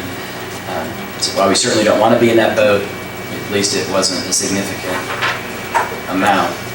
It could have been. So that line's been closed and we have a new line that we established for this current fiscal year in the event that cash runs low and we need to draw on that. So I have one question. Have the auditors had a chance, Patrick, to come in and look at this discrepancy? No, and what part of it is when we have to close out our fiscal year. Okay. We have to close it out and roll it over. So while they're still conducting their audit, at that point, we can no longer physically make changes in the previous fiscal year, the one they're actually auditing. So when they come through and identify something that needs to be an adjustment, a journal entry, you call it, that needs to be coded, we can't physically make it in that fiscal year. It has to be made in the current fiscal year. So some of this discrepancy is because the way that the chart is grabbing the funds, it's grabbing from the previous fiscal year end, what they told us the year end should be. However, they had to physically still make some journal entries, and those didn't actually occur until this fiscal year. So there's a little bit of a discrepancy between what they'll say and they report to the state your actual funding ended is this number. However, in order to make our software say that, they had to do the journal entries in this year. I can't go back and actually change that other number. So some of it has to do with the fact that their journal entries don't hit until we've already actually closed that fiscal year. Well, I have a question to ask you. They have not been on site. Before you close June, I mean, have you already closed for June? Not yet, we haven't. No, not yet, we haven't. But for these numbers that are really starting back from the previous year we had, due to the time of when they actually gave us the audit, due to the time when they gave us the journal entries, we had no choice. The system forced us to make the change or else we couldn't continue to operate.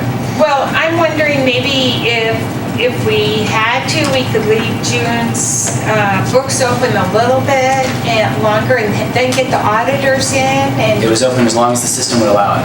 Okay. That's a software programming issue that's out of our hands. So basically, there isn't any way to fix this discrepancy in the Not at the moment, and they haven't come back in to begin the new audit, and I don't expect they'll be in until maybe September or something, maybe August. So while it's on our list to go over it with them, they're just not here yet. Okay. So, but I believe that's where we believe the discrepancy is showing up, because I'm grabbing numbers from what they say your actual ending fund balance is, but my software is maybe I'm pulling it from a different report, but it's showing it in a different way than what their journal entry showed. And I've had that question since they gave us that journal entry. How come I'm not quite getting that report out of my software, even though you've given us the correct journal entries to make? But it's because that fiscal year is gone. I can't change it. I can only pull data from it. So they may have a different way they want me to pull it, in which case then I can show you the difference.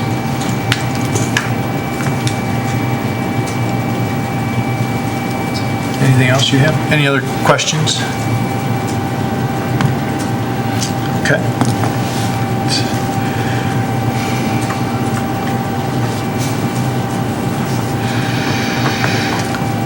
So for this line of credit, we're gonna bump this up to 4 million now, correct? The new The year available has. draw is 4 million. Yeah, so we should change that number up at the top to 4 million, correct? No, because this is still fiscal year 13.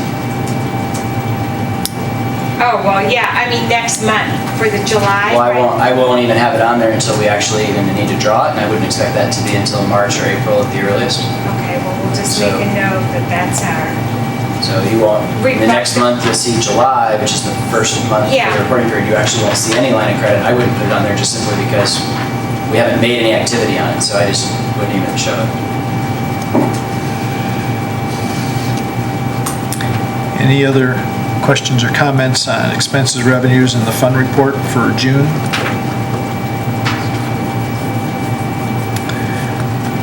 If not, I need a motion then to approve the treasurer's and financial reports as presented this evening. I make that motion. Okay, thank you, Susan. And a second, please. Second. Thank you, Rick. Call the roll, please. Worley. Yes. Carter. Yes. Con. Yes. Maddox. Yes. Petermeyer. Yes. Nuisance. Yes. Okay, thank you. Next item is our renewal of Traveler's Treasurer's Bond.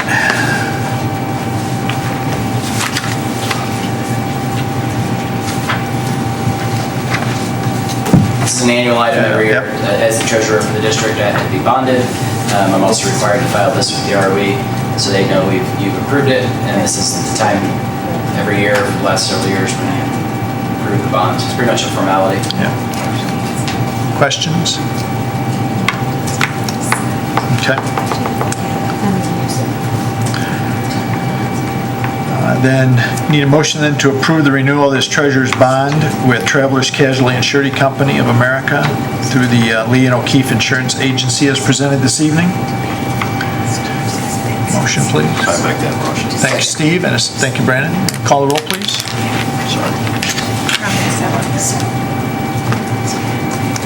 Steve, you made the motion. Steve did, yes. Okay, Yes. very good. Carter. Curtis. We have a motion and a second to approve this bond, treasurer's bond, so. Con. Yes. Maddox. Yes. Petermeyer. Yes. Worley. Yes. Nuisance. Yes. Okay, thank you. 9.3 is our FY14 budget discussion. So next month, you'll have a more formal presentation, if you will, on the draft budget, which will give you a little bit more background, break it down into a little bit more of the areas. You've seen salaries, benefits, some of those areas that you're seeing on your other treasurer's reports. However, here, still just the one-page snapshot, just giving you, at least not including, and it took a lot of action earlier with some staff hiring and things like that. So some of these salary numbers are expected to change, but for the most part, in most of the funds, the planned expenses or supplies, those types of things have been submitted for budget approval.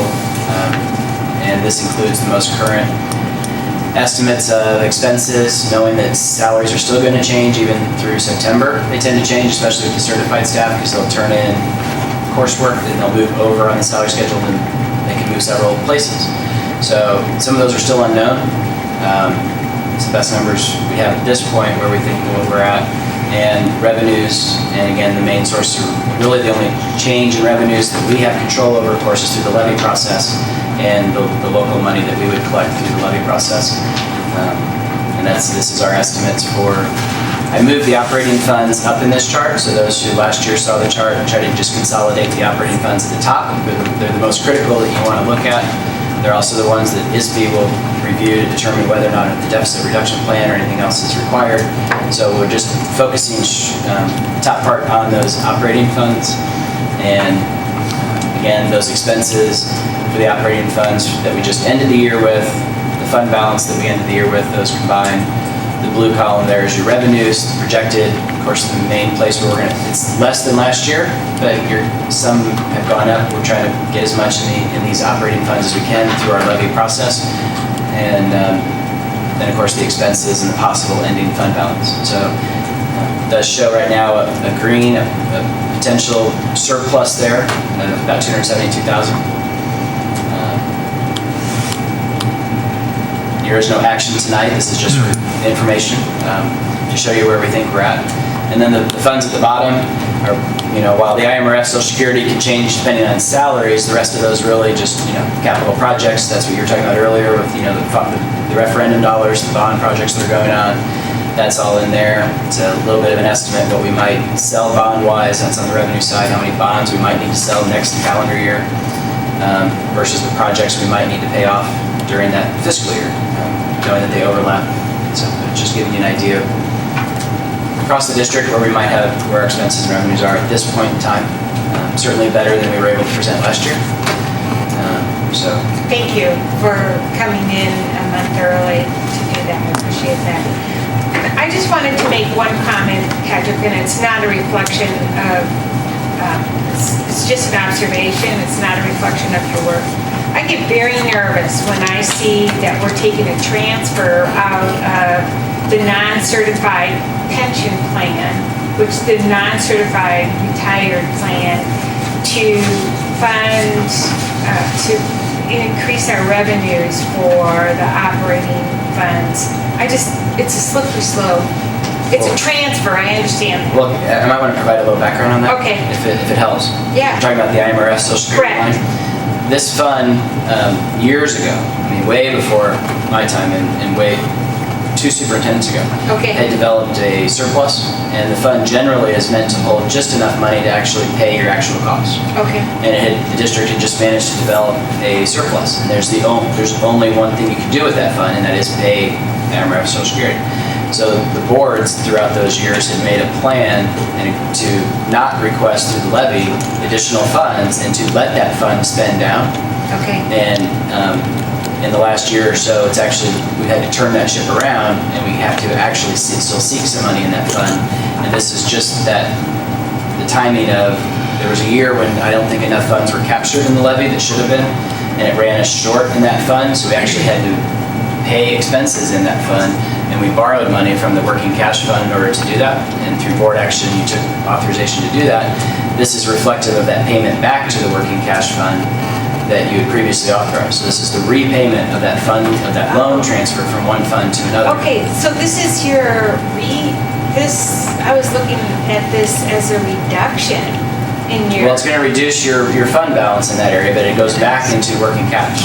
So your ed fund transfer and your working cash transfer are 2 transfers, which this board actually authorized back in, I want to say March, maybe it was April. You authorized, and I'll have that resolution for you in August to repay those $2 amounts. Okay. But because it's going to be in the FY14 budget, I wanted to reflect it here that that's in fact where it's going to occur at. So it's because those funds became negative in cash. We had cash in working cash. We're allowed to loan from one fund to another. You authorize that. This is the repayment of that to make those funds whole. Does that make a little more sense? Yeah, I had my signs mixed up. Question? You have a question? We've told the community we've cut $3.1 million. Yes. That's going to be reflected in this budget. Well, the revenues are already about $3 million less than what we got this year. So we projected about $43 million in the operating fund. Next year, I'm projecting only about $40 million in the operating fund. But we cut expenditures. And expenditures went down as well. 3.1 million? You may not see the exact number like that, but the main place you'll see it initially is in transportation. It's an easy number to see because we're not making some trip purchases. That was an easy number just to see when you're comparing. Is it all coming out of one of them top 4 funds? Yeah. So we've stuck at about 40 million for the last. costs too. But we also have had salaries that have gone up. We had a contract in place with the certified staff that even though we reduced some, the other contract still exists, and those who are here were guaranteed a certain increase, not to mention the ESPs, which we negotiated their contract as well. But the certified was certainly at a higher amount. So while we did reduce, and until we know where everybody falls on that salary schedule, we won't know the true increase of what this year's expenses are. Because they're still moving, and we're still hiring, and they're still being placed on those cells. So in some ways, that is offset a little bit in there. Okay, even though it looks like we've been at 40 million on expenditures the last 3 years of budgets. So even though we've seen growth, and we have new students, and we have, we've been increasing special ed areas and programs, you're seeing the expenses holding still to sort of a standard number, even though you would expect those to actually increase. Well, I get really nervous when we're reducing teacher count and salaries, and we can't take it to I don't want to have salary dollars being used to pay an electric bill. So I think that's a misrepresentation. I would like to see 3.2 million in the reduction of salaries and benefits. That's what the community expects. Well, the 3.1 million wasn't just in salaries, it wasn't just in ed fund. For example, the change from teachers teaching 5 sections to 6 was the 24 positions that were cut. That was like a $1.3 million savings, but there were other items that were spread across all the funds. Right, I mean, they not were in purchasing general. buses, that's It wasn't all a transportation cut to, the 3 million plus wasn't all a cut to the ed fund. No, I know, Okay. but a substantial portion of that was salaries. I remember reduction of telephone, $6,000. Okay, that's nothing. Right. So of that 3.1 million, a majority of that has to be salaries. We Correct. didn't break it out by that, but we can. We can go back in and organize it by fund, if that helps. I was just curious where it Just that shows up list. on here. I mean, It shows up more so in your change to your cash flow analysis too, that we looked at too, of what was gonna happen to us The had fact we that we're not continued. presenting the deficit budget. Right. Because I guess to see it really, what Patrick would have had to do is keep those calculations in the budget and just thrown out a draft budget of what it would have looked like. Do you know what I mean? Like to compare, you're not gonna see a line that says reductions is right here. Instead, he would have had to prepare this, given the same scenario, with all those, without those reductions, with those 24 teachers and with those, all of those things added in, then we could compare them side by side, but we didn't do that, but.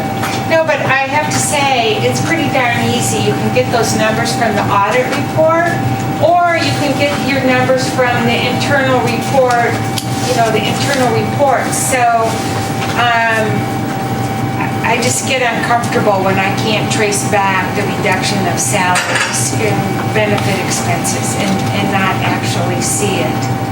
I just get nervous. I don't want. Like I said, in the August presentation, you'll see this So you'll broken see down a more, little bit okay. more as far as of that number, just in the ed fund, for example, or even the O&M, really, what is salaries, what is benefits, you're gonna see that breakdown more, and then you'll have your sheet from today, the last June one, which shows where we ended the year Correct. in those Okay. particular areas. So I mean, you'll see more detail in August, where you're gonna be able to track the exact 3.1. Take a look at that fund.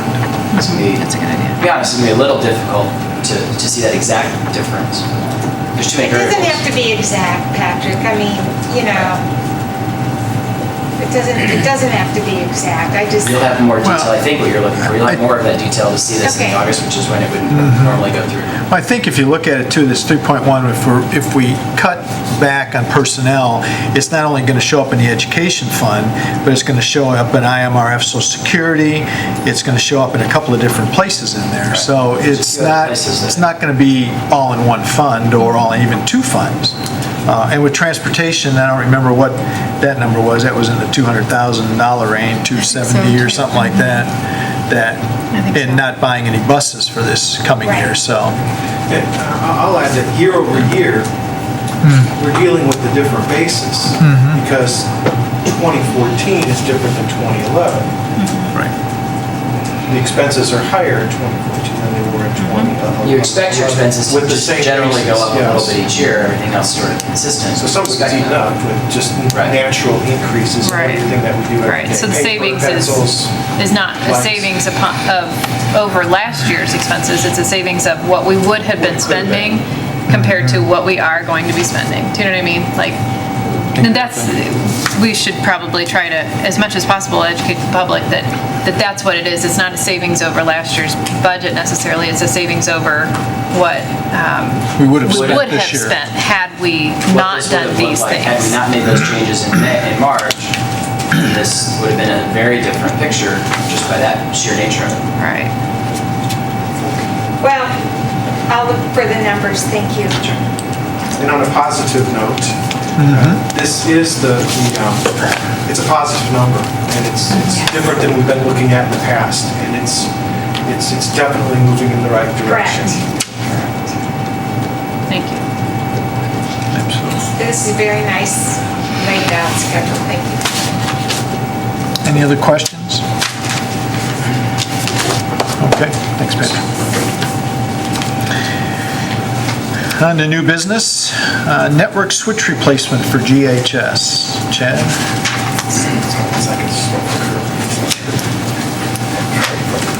All right, guys, if you want to open up the Matrix Systems quote, please. Basically, what this is, what I'm requesting from the board is that we currently have switches at the high school that I've replaced with switches that we pulled out of other buildings as we, shut down those areas of buildings. Basically, like GMS, the upstairs of that, we had a switch there, right, we moved it. A bunch of other areas in the district where we've had that type of situation where we don't need that switch in there. And what I've done is, over the course of the year, instead of purchasing these switches, I put these in there as just replacements for the ones that fail. This is actually a request to get 6 more switches, which will replace the 4 that I've had to spare out right now. Return those other spares back into the normal process of if we have another one go down, we just push that one back in there. And what we found is that I went to Matrix Systems Group for the quote on this, and they gave us a substantial discount on the actual switch per switch price that you normally see. So the invoice total is $17,892, which the original quote for it, if we hadn't gone through and got the discount, it would have been about $35,000. So it's a substantial discount, and we use these switches in the district, in almost every building. So. And these are basically replacing some failed older switches. Correct. And it says here, 13 years old. Yeah, at the high school, all the switches that are currently in there are all 13 years old. They're originally installed in there, so once the building was built, the switches were put in there, and so they lasted for a good portion of the time. Good switches, but like I said, they're just failing out. Fails. Yep. What's the life expectancy of a switch? Typically, it's about 8 years, so. Yeah, it's not 13, that's. Okay. They've I lasted. didn't know. Yeah. Are they like a roof, 15 years? Any questions? If not, then I need a motion to approve the recommendation of the purchase of replacement network switches from Matrix Group for a total of $17,892 as outlined in your board packet tonight. I'll make that motion. Thank you, Linda. And a second, please. I'll second. Thanks, Rick. And call the roll, please. Carter, Yes. Pop, Yes. Maddox, Yes. Petermeyer, Yes. Worley, Yes. Nucis. Yes. All right, next is district antivirus solution. And this is actually 2 separate things that got combined into the same, basically, the agenda item. One is for our Sophos antivirus solution, which will replace the free antivirus that we've got on most of the systems out there right now. Right now, we're currently running, Microsoft, their free version of antivirus on the systems that are not currently BDI. On the BDI side of things, we kind of had to work around, tons of different areas where we're trying to get an actual antivirus solution that will work permanently on those instead of being one that we have to upgrade constantly all the time. This solution allows us to centrally manage all the antivirus in one console, that no matter what, where the machine's at, we're allowed to be able to, monitor what version's on there, what update needs to be applied to it, and many of the other things. And it's actually partnered with our Lightspeed content filter that we have out there. We also have to upgrade because they're moving away from the current box that we're using to a new platform that uses an actual appliance that they send to us. So basically, when I started talking with them, we've been going through several years of trying to find this antivirus solution that's going to work on our VDI side of the environment, as well as on just the current machines that we have out in our environment. And so they came up with the solution for a 3-year subscription for, I believe it's roughly about $16,000 for the Sophos, and then $26,000 for the Lightspeed content filter. They're both 3-year subscriptions to their service. And what it basically, it's very common for all the antivirus programs out there to have a subscription-based service where they, request that you upgrade it every 3 years. So when it comes down to this solution where we'll be constantly maintaining the new antivirus with the new content filter subscription out there, it just made sense to me that we get this software in here now and get it on the systems as we work through it. We need to upgrade the Lightspeed content filter. If you choose not to go with the antivirus side of things, we just basically need to approve the content filter, but we can look at other options for the antivirus software. It says you'll be able to force updates, virus software is no good unless you update it constantly. Correct. That's why it always comes up on your computer, you turn it on, it's always updating it, Right, so. and it's that central management that allows us to do all that Yeah. we couldn't, previously do before, so. So any questions? Are we tied to this company? Or is, We're currently using a Lightspeed content filter. We're not tied to Sophos, though. The Lightspeed content filter used to be our antivirus before we went to the VDI side of things, and should probably bring this, on this too. And then when we went to the VDI, their antivirus wouldn't work on the VDI solution the way it typically so we really can't bid this So we went out? to the free version of everything, and then now we need to find something that we can put in place that we can monitor and manage, so. Any other questions? No? Okay. I think we'll just take this, if everybody's okay with it, we'll take it as one motion to approve the Sophos, is that how you pronounce it? Sophos antivirus software for $15,682.60, partnered with Lightspeed Systems, and our content filter partner of $26,000. Total is $41,682.60, and these are both 3-year subscriptions and/or contracts, right? Is that what? Okay. Is it a motion to that effect? I move that we accept that. Thank you, Linda. And a second, please. I will second. Okay. Thank you, Susan. And call the roll, please. Con, yes. Maddox, Yes. Peter Meyer, Yes. Worley, Yes. Carter, Yes. Eustace. Yes.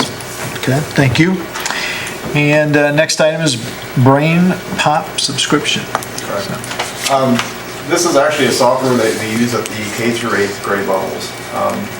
I've seen it in action quite a few times. The problem is that we need to upgrade our subscription on it.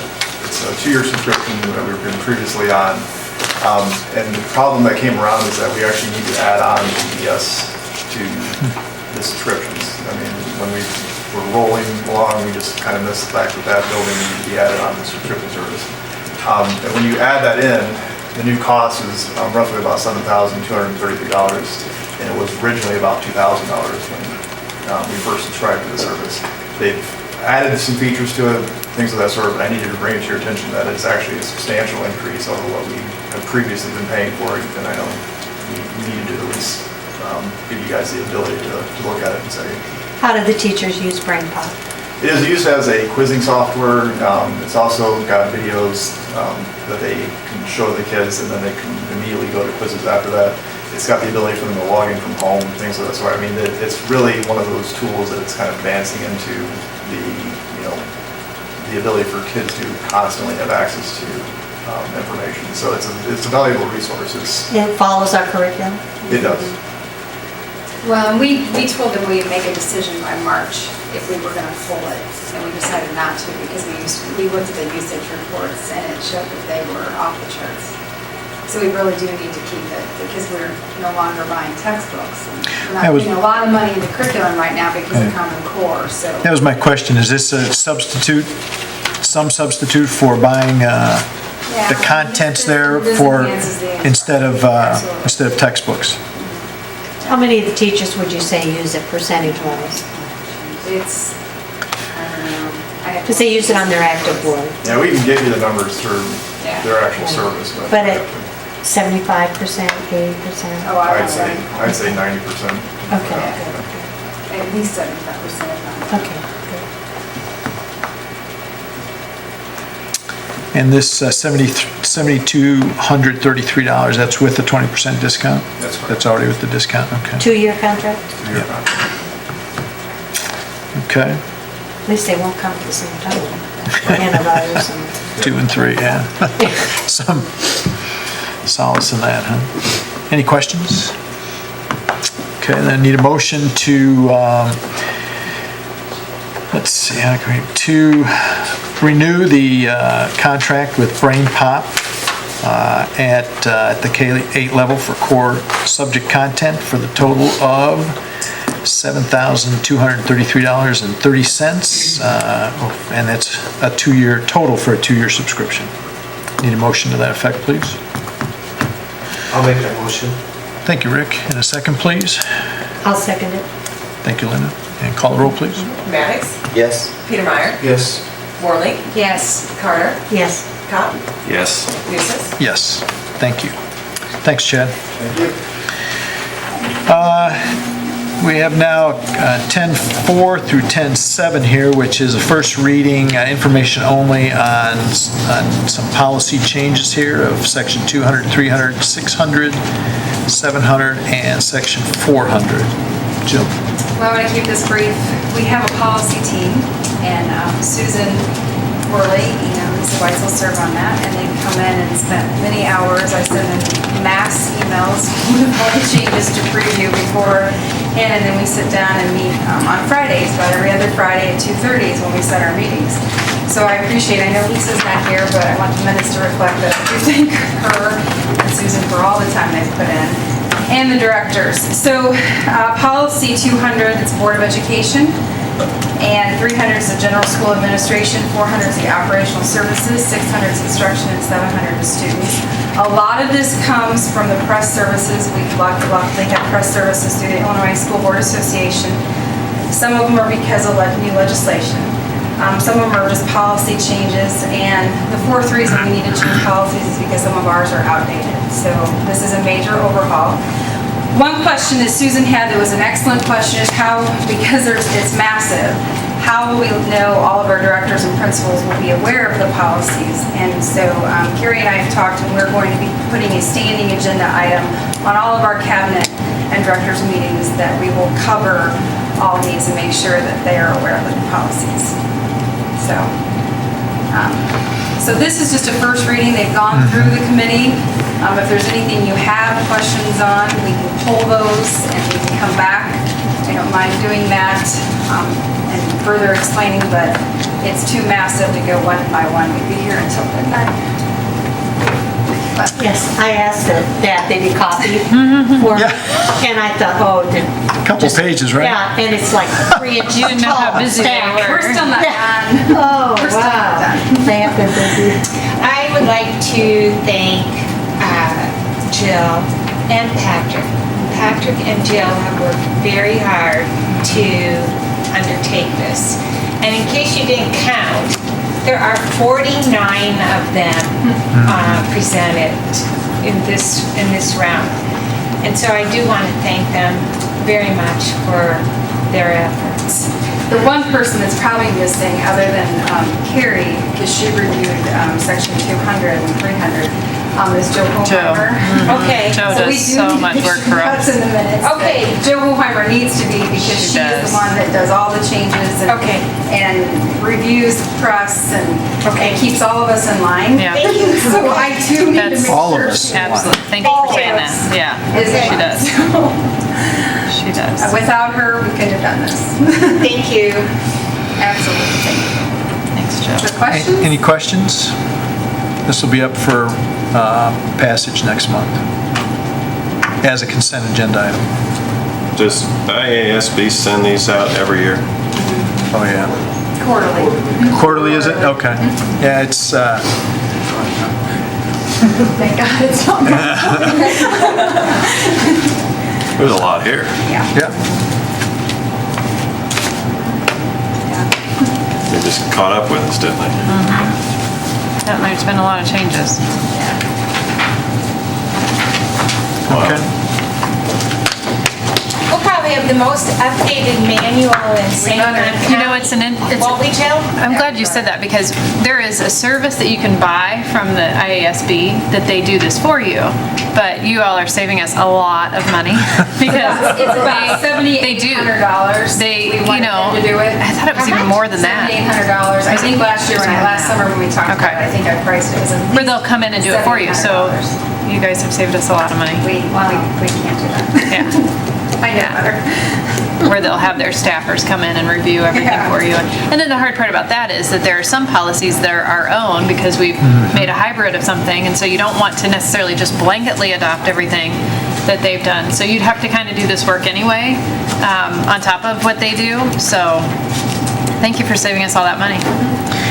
And just as a note too, if you, on your board docs homepage here, if you look up at the top where, if you're using that, there's a policy tab up there, so at any time, and you don't even have to go to know what policy you want to go to, you can go into that policy tab and do a search by word as something you're looking for, and it'll bring up the policies that, hopefully it'll bring up the policies that you're looking for. There's So, probably not a so- day that goes by that I don't have to reference the policy to a parent.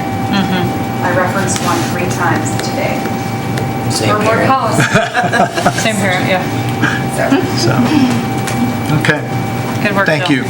Thank you, Jill. Thank you to Susan and Lisa and Patrick and Joe. Jill also. Yep.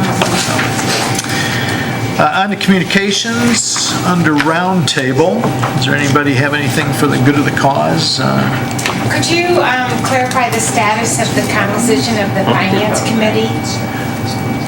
Rick Petermeyer has agreed to serve on the finance committee, and Okay. I think you still want to be on it, right? Okay. Okay, So- then I do have another, I do have another request. If anyone, if I may make 2 requests.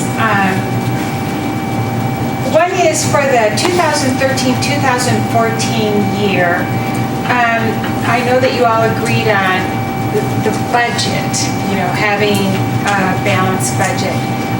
I think it would be preferable to have your expectations set in actual numbers because, for example, you can always amend your budget. But if we say, for example, we would like our actual numbers within a $350,000 deficit, for example, we know, we're looking at actual numbers. We know how we're doing. If we make our reference point a budget number, I just don't feel as comfortable with making it with an actual number. It's for your consideration as far as your previously set expectations on what you wanted for the 2013-2014 year. But actually, the most important contribution I would like to make is this. Within the last 2 or 3 weeks, a GES building cost schedule was distributed to a taxpayer in response to a FOIA question. After spending time studying the numbers, I am very uncomfortable leaving the 17.9 million number as the final cost number. That number is understated. As a note of explanation, Mr. Gillen prepared a schedule in March 2012, long before all items had been finalized and added to that schedule, as well as costs paid. Without belaboring all the details and inconsistencies, errors, and deficiencies, I now have studied the schedule in depth, and I have a good understanding of what numbers I need to reconcile with the waiver of lien schedule, which is submitted to the Circuit Court in Cook County, because that's where Gilbane is located. There are two sections that are yet to be looked at with any sort of detail. That is soft costs and other costs. Those are very easy numbers to validate. I feel so strongly that we as a board should take the time to spend the effort, and I am most willing to do that, to get a better number as to the final cost of GES. I believe this is a decision that requires board action because the board has publicized the 17.9 million as the official GES number. Particularly feel this way because in the interest of promoting trust and transparency, I cannot support the 17.9 million as the true and official number of the district. Therefore, after discussion by you all, I would like to make a motion asking that a revised number be determined and that revised number will be publicized to the community. So if you all if you want to discuss it now, I can we can do it now, or we can do it according to Robert's Rules of Orders, which is I make the motion, it's seconded, and then we have the discussion, and then we vote.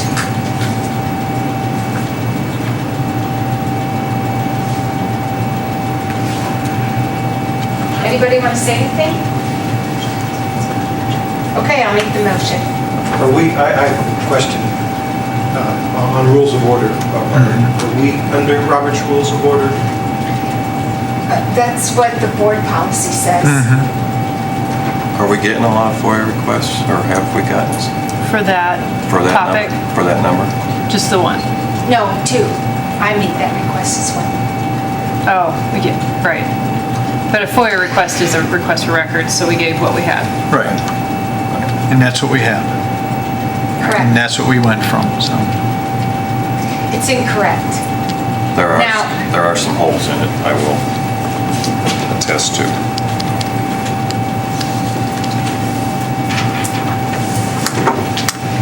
I think my concern is, I think it is important to know the exact cost, but the amount of time that it would take to do that, you're asking Patrick and Carrie to do that. No, I'm not asking them because I can do the work and it's very easy.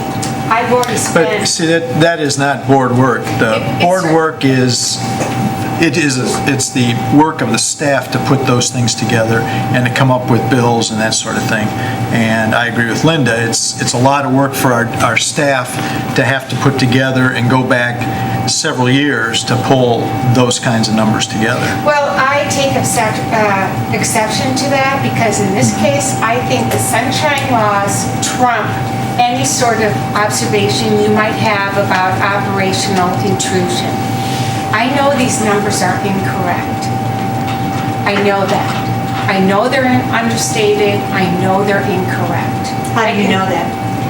I know that because I have put together a a schedule, several schedules in fact.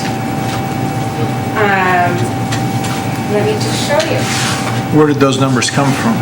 Well, they came from, first of all, they came from Mr. Gillum's schedule that was used for you all in March 15, 2012. And then I took a copy of the schedule that was just distributed last week. And I have done the reconciliations. I have questions. Now, Patrick, don't laugh at me.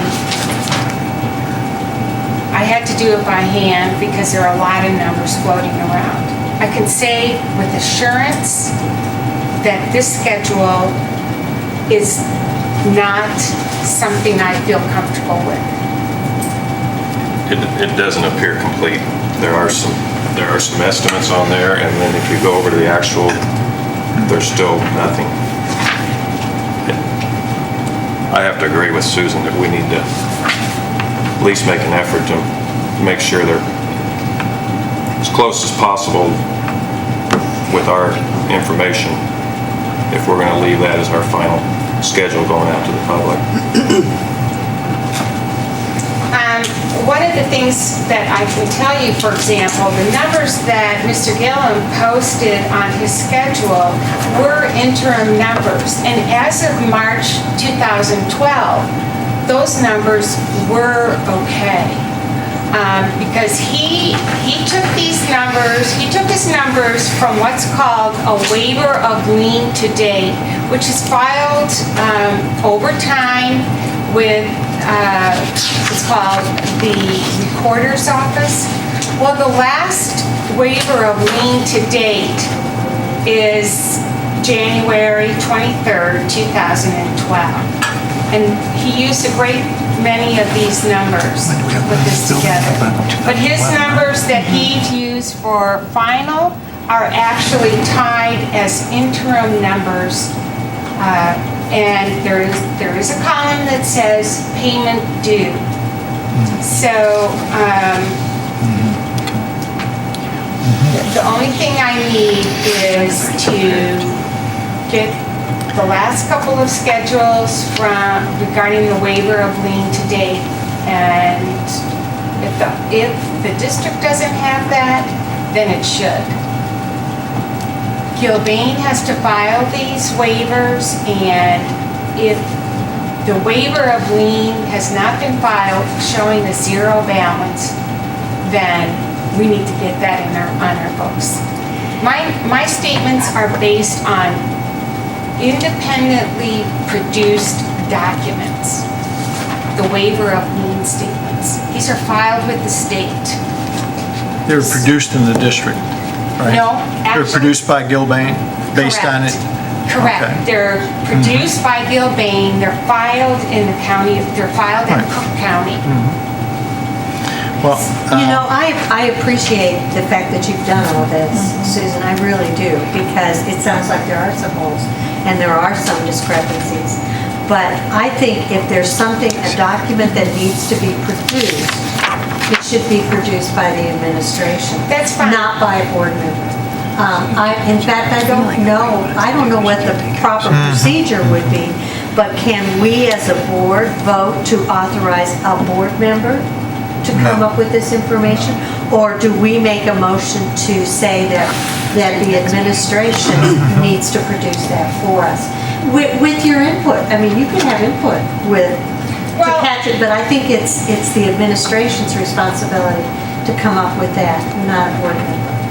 Well, okay, Linda, let me just tell you, I'm not going to make this speech unless I have a good handle on the numbers. I'm not saying you don't. Correct. I'm saying they could very well be very accurate, but I don't feel it's a board member's responsibility to put that together. I think it's the administration's responsibility. Okay. And as a board, we can either choose to direct the administration to put that together. Correct. Or not. Correct, that's correct. And I'm saying that I strongly believe that the board should make that decision. I'm happy to hand my work papers over to Patrick, but I had to do the work, so I could say with confidence I understand. that this schedule is inaccurate. I'm not going to say that I'm not going to make that statement, Linda, unless I have the numbers down I pat. understand that, I understand. So- And I appreciate that. It's just the final document should come from the Correct. administration. Correct. So what I'm asking today If- is a motion. If I can address that? Okay. We needed, in order to have something like this, you needed to amend amend the agenda for tonight. It's not on the agenda for tonight. And if it's not on the agenda, we can't take a vote on it. Okay, let's put it on the agenda for next month. The numbers won't change, Jim. Okay, well, I understand that, So but let's put it on but- the agenda and everybody we can have think some about discussion. this. Yeah. Correct. And if we should so choose to direct the administration to do that, I think we need to give them a lot of time to do it. Correct. Because they're, Correct.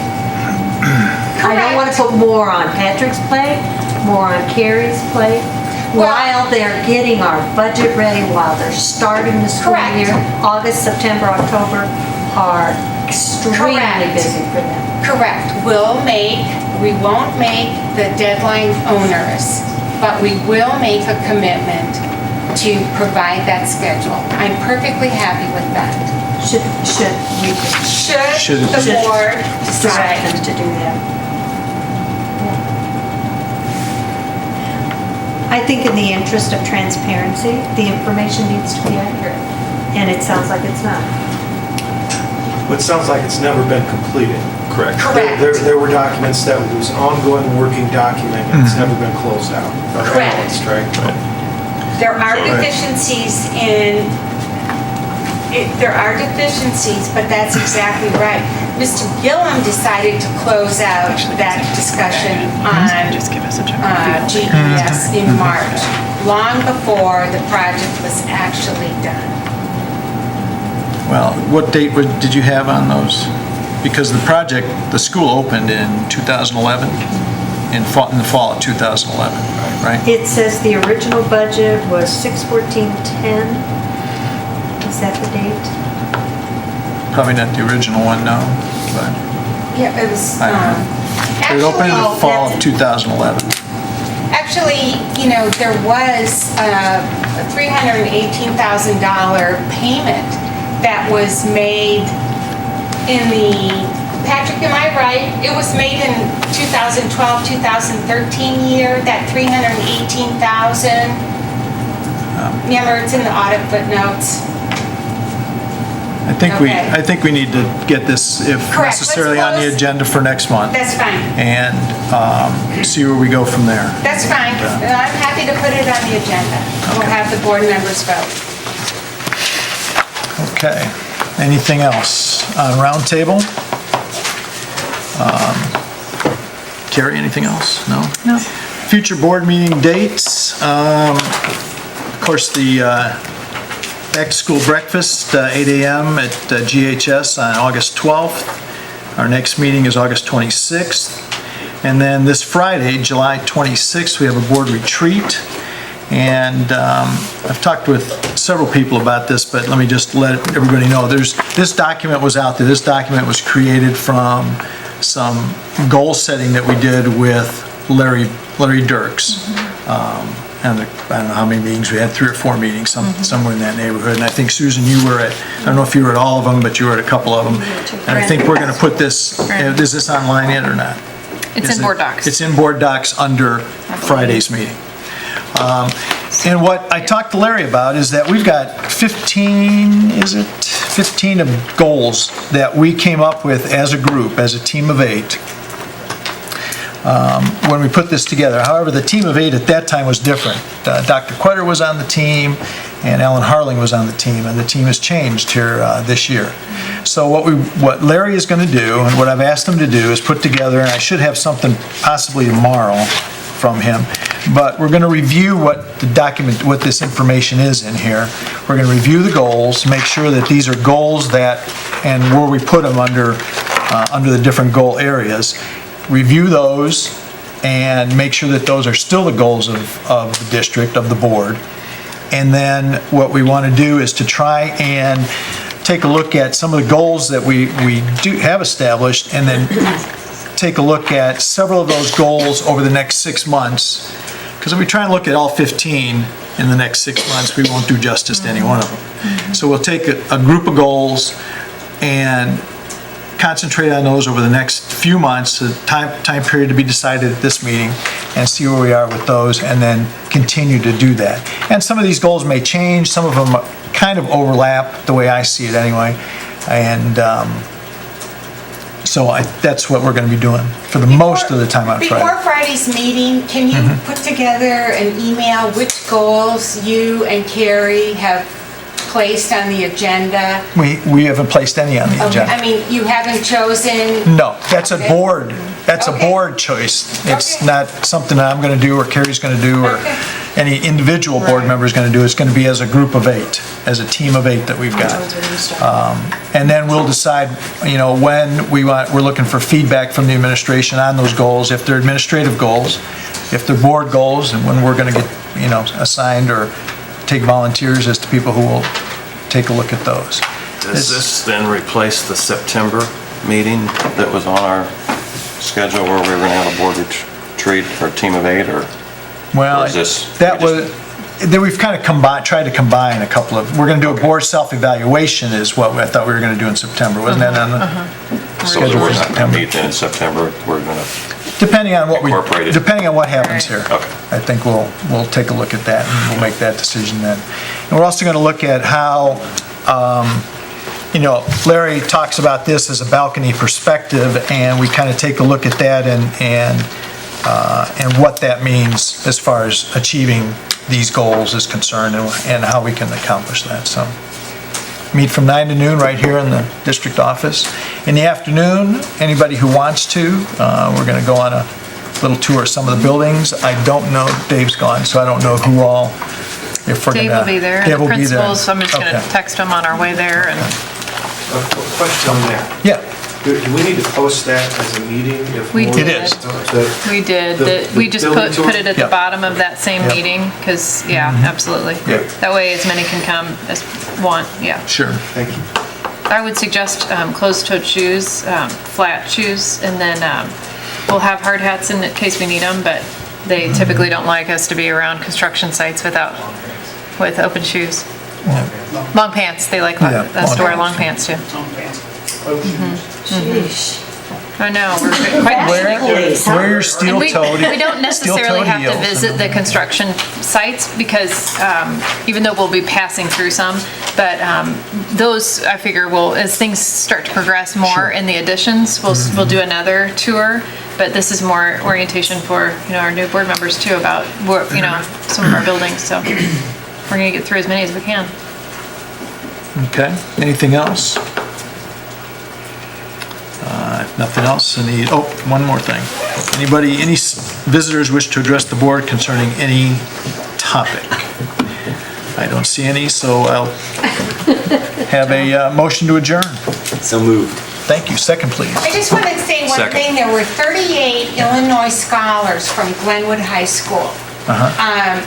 And I think that's an accomplishment that needs to be recognized in the minutes. That's a lot of Illinois scholars.